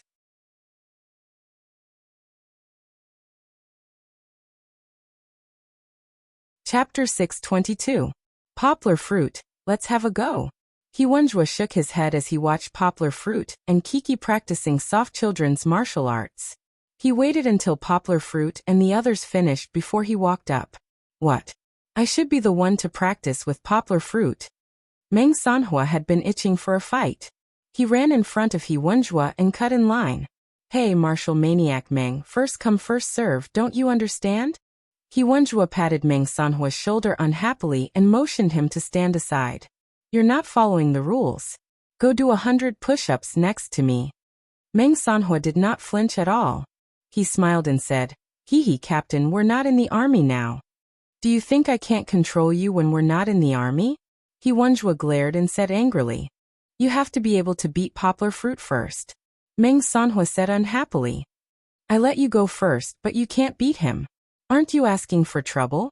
I can't beat him, but you can. He Wenjua said unhappily. Didn't you get beaten up last time? You're the pot calling the kettle black. How can I lose every time? Meng Sanhua rolled up his sleeves and said, Captain, you've seen it. Every time I go back, I sum up my experience and practice hard. A scholar who has been away for 3 days should be looked at with new eyes. I haven't seen you for 2 months and I've improved a lot. This time, it's hard to say who will win. Isn't that what you say every time? He Wenjua sneered. You still get beaten up in the end, don't you? The two were arguing over the order. Poplar Fruit smiled bitterly and went up to stop them. Hey, that's enough. Brothers, don't argue. What's there to argue about? Big brother, he came early. I'll walk 2 rounds with him first, and then fight with brother Sanhua. Don't worry. As long as you have time, you can use me as a punching bag. Poplar Fruit said with a smile. Poplar Fruit, don't you want to send your daughter back? Meng Sanhua did not insist. He walked to the side and made room for Poplar Fruit and He Wenjua. Seeing Kiki holding her milk bottle and blinking her eyes, Meng Sanhua asked curiously. According to his understanding, although it was just a show of kung fu, it was still a real fight. It might not be as fresh as the fighting scenes in the movies. Anyway, it was not good to let the children see a fight, right? Yanghua turned around and looked down at her daughter. Chi-Chi looked at her father. She loosened her mouth that was biting the pacifier, shook her head and said crisply, Papa, I want to see. You're a kid. Don't watch it. Meng Sanhua seemed to be jealous because Kiki exposed that he was defeated by Poplar Fruit. He smiled and walked over to pick up Kiki. Go play with the other children. I'll buy you some candy later. I don't believe you. Kiki stuck her tongue out at him and made a face. Then she turned around and ran out of Meng Sanhua's reach. Just now, when Yanghua was teaching Chi-Chi martial arts, there were a few children from the Hmong Stockade village who were looking at them in a daze. Chi-Chi immediately went to their side. There was also a particularly attentive little boy, who brought a small stool from the house for Chi-Chi. The others didn't like cleanliness like Chi-Chi, so they just sat cross-legged on the ground. Kiki, take your brother and sister to sit away. Don't get too close. Poplar Fruit did not drive his daughter away. He did not think it was a big deal. Instead, he kindly asked Kiki and the others to sit away from the place that might be affected. There's a little audience. It seems that I have to be more serious today. He Wenjua laughed. I can't lose too badly. He knew that he could not beat Poplar Fruit, so he did not say that he would definitely win. However, He Wenjua said that he had to be more serious. In fact, every time he fought with Poplar Fruit, he was 100% focused. He Wenjua took a step back with his right leg, then clenched his fists and raised them slightly below his chin. He assumed a classic fighting stance and looked at Yanghua with a solemn expression. Meng Sanhua shook his head and looked at his watch. He muttered, 30 seconds. Meng Sanhua had overestimated He Wenjua. Poplar Fruit was getting stronger and stronger. He Wenjua was hit by Poplar Fruit's right leg in 10 seconds. If Poplar Fruit did not save some strength in the second punch and supported He Wenjua would have been put down cleanly. He Wenjua struggled for a bit before cupping his hands and admitting defeat in the end. He Wenjua didn't ask for anything else, since he wasn't defeated too badly by a one-hit KO. What are you looking at? I guarantee that you won't be any better. He Wenjua was very dissatisfied with Meng Sanhua's mocking expression. He snorted at Meng Sanhua and walked out of the field. Mr. Yang is so good. A group of Hmong village children who did not know anything applauded. This is my papa. Kiki turned around and said proudly to her brothers and sisters. Meng Sanhua took He Wenjua's place and walked into the field. He twisted his arm and suddenly turned over like a swallow. His right leg swung in the air and smashed heavily on the blue stone of the village, creating a layer of dust. This guy did not forget to play cool even when he was warming up. Wow! The surrounding children exclaimed. Even Xiong Jishir, the best kung fu practitioner of the younger generation in Xiong village, was surprised. Yuanzhua's kung fu was not bad. He was a master of firearms and a master tactician. He could fight with ordinary soldiers. But in the eyes of a real expert, his kung fu was mediocre. Meng Sanhua, on the other hand, was different. Not only was his kick flashy, it was also fast and powerful. It was not something an ordinary person could do. Xiong Jishir could tell how good Meng Sanhua was as soon as he made a move. He must be a master. Meng Sanhua's performance later confirmed his guess. Ho ho ho! Meng Sanhua shouted hurriedly. Following his rhythm was his thigh, which was like the legendary shadowless kick. It was so fast that it turned into a shadow in the eyes of the audience. Bang bang bang! Each of Meng Sanhua's kicks landed on Poplar Fruit's palm. The hard leg bones and the fleshy palm made the sound of a stick hitting leather. Xiong Jishir watched seriously. He felt that if he were in Meng Sanhua's place, he would not be able to withstand Meng Sanhua's powerful kicks. He would be defeated within 2 moves. It was not that he wanted to be beaten, but Meng Sanhua's kicks were too fast. Even if he faced them, he would not be able to dodge them.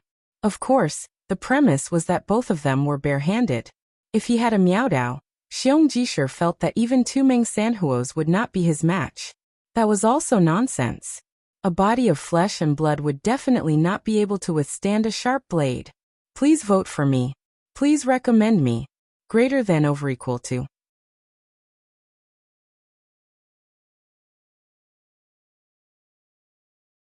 Chapter 623. For the past 2 months, Meng Sanhua had been thinking about how to deal with Poplar Fruit. His strength was far inferior to Poplar Fruit's, and his Tan Tue might not be able to beat Poplar Fruit's Taiji Fist in terms of moves. The only thing he thought he had a chance of winning was the speed of his kicks. 8 Steps Meteor Kick was not as good as Tan Tue in terms of training methods. Poplar Fruit might be considered someone who knew leg techniques, but he was still a little weaker than Meng Sanhua. Therefore Meng Sanhua took the initiative to attack, forcing Poplar Fruit to follow his pace. If Poplar Fruit remained passive and defenseless, Meng Sanhua believed he would be able to find a flaw in Poplar Fruit's defense. Only Meng Sanhua would use Mind's Eye when sparring with a friend. It was not that he was competitive, but he had always believed that there should be differences in martial arts. There was no such thing as a tie. How could there be a difference? You lose and I win. Or to put it more extreme, you die and I live. This saying was especially applicable on the battlefield. War was cruel, and there was no right or wrong. The winner was king, and the loser was a bandit. If you wanted to live, you had to kill your opponent first. Therefore, no matter what moves you used on the battlefield, it was not despicable to stab your opponent's eyes in the crotch. Killing your opponent was the way to go. Meng Sanhua applied this principle to real life. Of course, he would not stab his opponent's eyes in the crotch. However, he was willing to use some psychological tactics to win the competition. Sometimes he went overboard. For example, right now he was very fierce towards Poplar Fruit, as if he wanted to overwhelm his opponent with his aura. That's too much. Yuanzhua had spent a lot of time with Meng Sanhua, and knew what he was thinking. However, there was a group of children nearby. He hesitated and reminded him. At this moment, Meng Sanhua was immersed in the world of martial arts and could not hear what Yuanzhua was saying. Unknowingly, Big Bear, Bear 2, and Bear 3 had woken up. Together with Yin Luqing, who had her arms crossed, they stood upstairs to watch the match between Poplar Fruit and Meng Sanhua. If Meng Sanhua had made progress, how could Poplar Fruit remain stagnant? Just as Meng Sanhua thought, he was caught off guard by the unexpected attack. Poplar Fruit lacked combat experience. He had never seen a friend like Meng Sanhua, who attacked without greeting. His kicks were like a storm. Meng Sanhua thought that other than this reason, his pretense of being aggressive also worked. However, he was really thinking too much. Poplar Fruit was a man who was indifferent to Xiong Kuhu's murderous aura. How could he be frightened by a child's play? Poplar Fruit saw Meng Sanhua's grin, and wondered why he was so enthusiastic. Come on, Papa. Come on. Kiki's soft cheers came from behind. Chi-Chi, on the other hand, didn't have the eyesight to see who was better and who was worse. She simply felt that she should call out to her father at this time. Yes, Papa fighting. Meng Sanhua could not hear anything at this moment. In his eyes, the world was black and white. Only Poplar Fruit, who was twisting left and right, was alive and the only existence in front of him. He was the kind of person who became more and more excited the more he fought. He felt that he had a great advantage against Poplar Fruit, which stimulated his competitive spirit. He felt that all the cells in his body were violently trembling, cheering, and looking forward to victory. No need to wait. I'll beat you. Meng Sanhua's eyes lit up. He had made another breakthrough in the fight. The obvious sign was that his leg speed had increased again, and his strength had increased a lot. It's okay. It's still acceptable. If Meng Sanhua could hear Poplar Fruit's thoughts, he might have spat out blood. How could it be okay? After the initial uncomfortable period, Poplar Fruit felt that he could handle it with ease. Although Meng Sanhua's leg speed was fast, Poplar Fruit's reaction speed was faster. In his eyes, Meng Sanhua was like a slow-motion movie that was slightly sped up. He could see the trajectory of Meng Sanhua's leg, and easily slapped it away with his palm. Hearing his daughter's cry, Poplar Fruit did not turn his head, but he was happy. His daughter was not bad. She even knew how to support her father. Well, since his daughter had expressed her support, he could not be so embarrassed. At least, the counterattack had begun. Poplar Fruit suddenly withdrew his hands that had been blocking. He lowered his shoulders, bent his waist, and raised his head to dodge Meng Sanhua's right leg. Meng Sanhua reacted quickly. His right leg stopped in midair for a third of a second, and then suddenly chopped down. The hard heel hit Poplar Fruit's shoulder. Yang Guo had already guessed it. He exerted force on his waist and maintained his dodging posture. Strangely, he did a 180-degree lateral roll in the air. His head was up, and his legs that were on the ground also flipped into the air. Meng Sanhua's leg was just dodged by Poplar Fruit, and he landed heavily on the ground. Poplar Fruit pressed his hands on the ground and did another 180-degree flip. He easily flipped over and stood up. This time, Poplar Fruit would not give Meng Sanhua a chance to attack. As soon as he stood up, he swept his leg over with the top of his foot, as if he was kicking a soccer ball. Meng Sanhua had just stood up when Poplar Fruit's leg came. He did not have the same reaction speed as Poplar Fruit, so he had to raise his hands and take Poplar Fruit's kick. Fuck. Meng Sanhua felt a huge force on his arm. He could not take it and had to take 2 steps back. For the sake of their friendship, Yang Guo only hit Meng Sanhua across the mountain. Meng Sanhua was bounced back by Yang Guo's strength. He didn't use his leg to meet force with force. Otherwise, Meng Sanhua's arm would have been broken. Before Meng Sanhua could regain his balance, Poplar Fruit pounced on him and wrapped his right arm around Meng Sanhua's neck. Then he sneakily stuck one foot behind Meng Sanhua and threw him to the ground in a wrestling position. Meng Sanhua was thrown to the ground by Poplar Fruit before he could react. KO. Lost again. Meng Sanhua closed his eyes, not because of the pain, but because he regretted losing to Poplar Fruit again. Poplar Fruit knew that the guy was fine. He pulled Meng Sanhua up from the ground, and then turned around to accept the cheers of Kiki and her friends. The kids were so excited that they screamed as if they had defeated a great demon. In fact, Poplar Fruit's finishing move was a bit too fancy. There was no need to wrestle.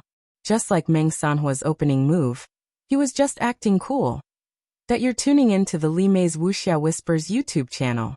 We're so grateful for your support, and don't forget to subscribe to join us on this incredible journey through captivating stories. Your generosity through donations truly makes a world of difference, as it's the primary source of revenue that allows me to expand and enhance this channel for you. Thank you from the bottom of my heart for being a part of this adventure.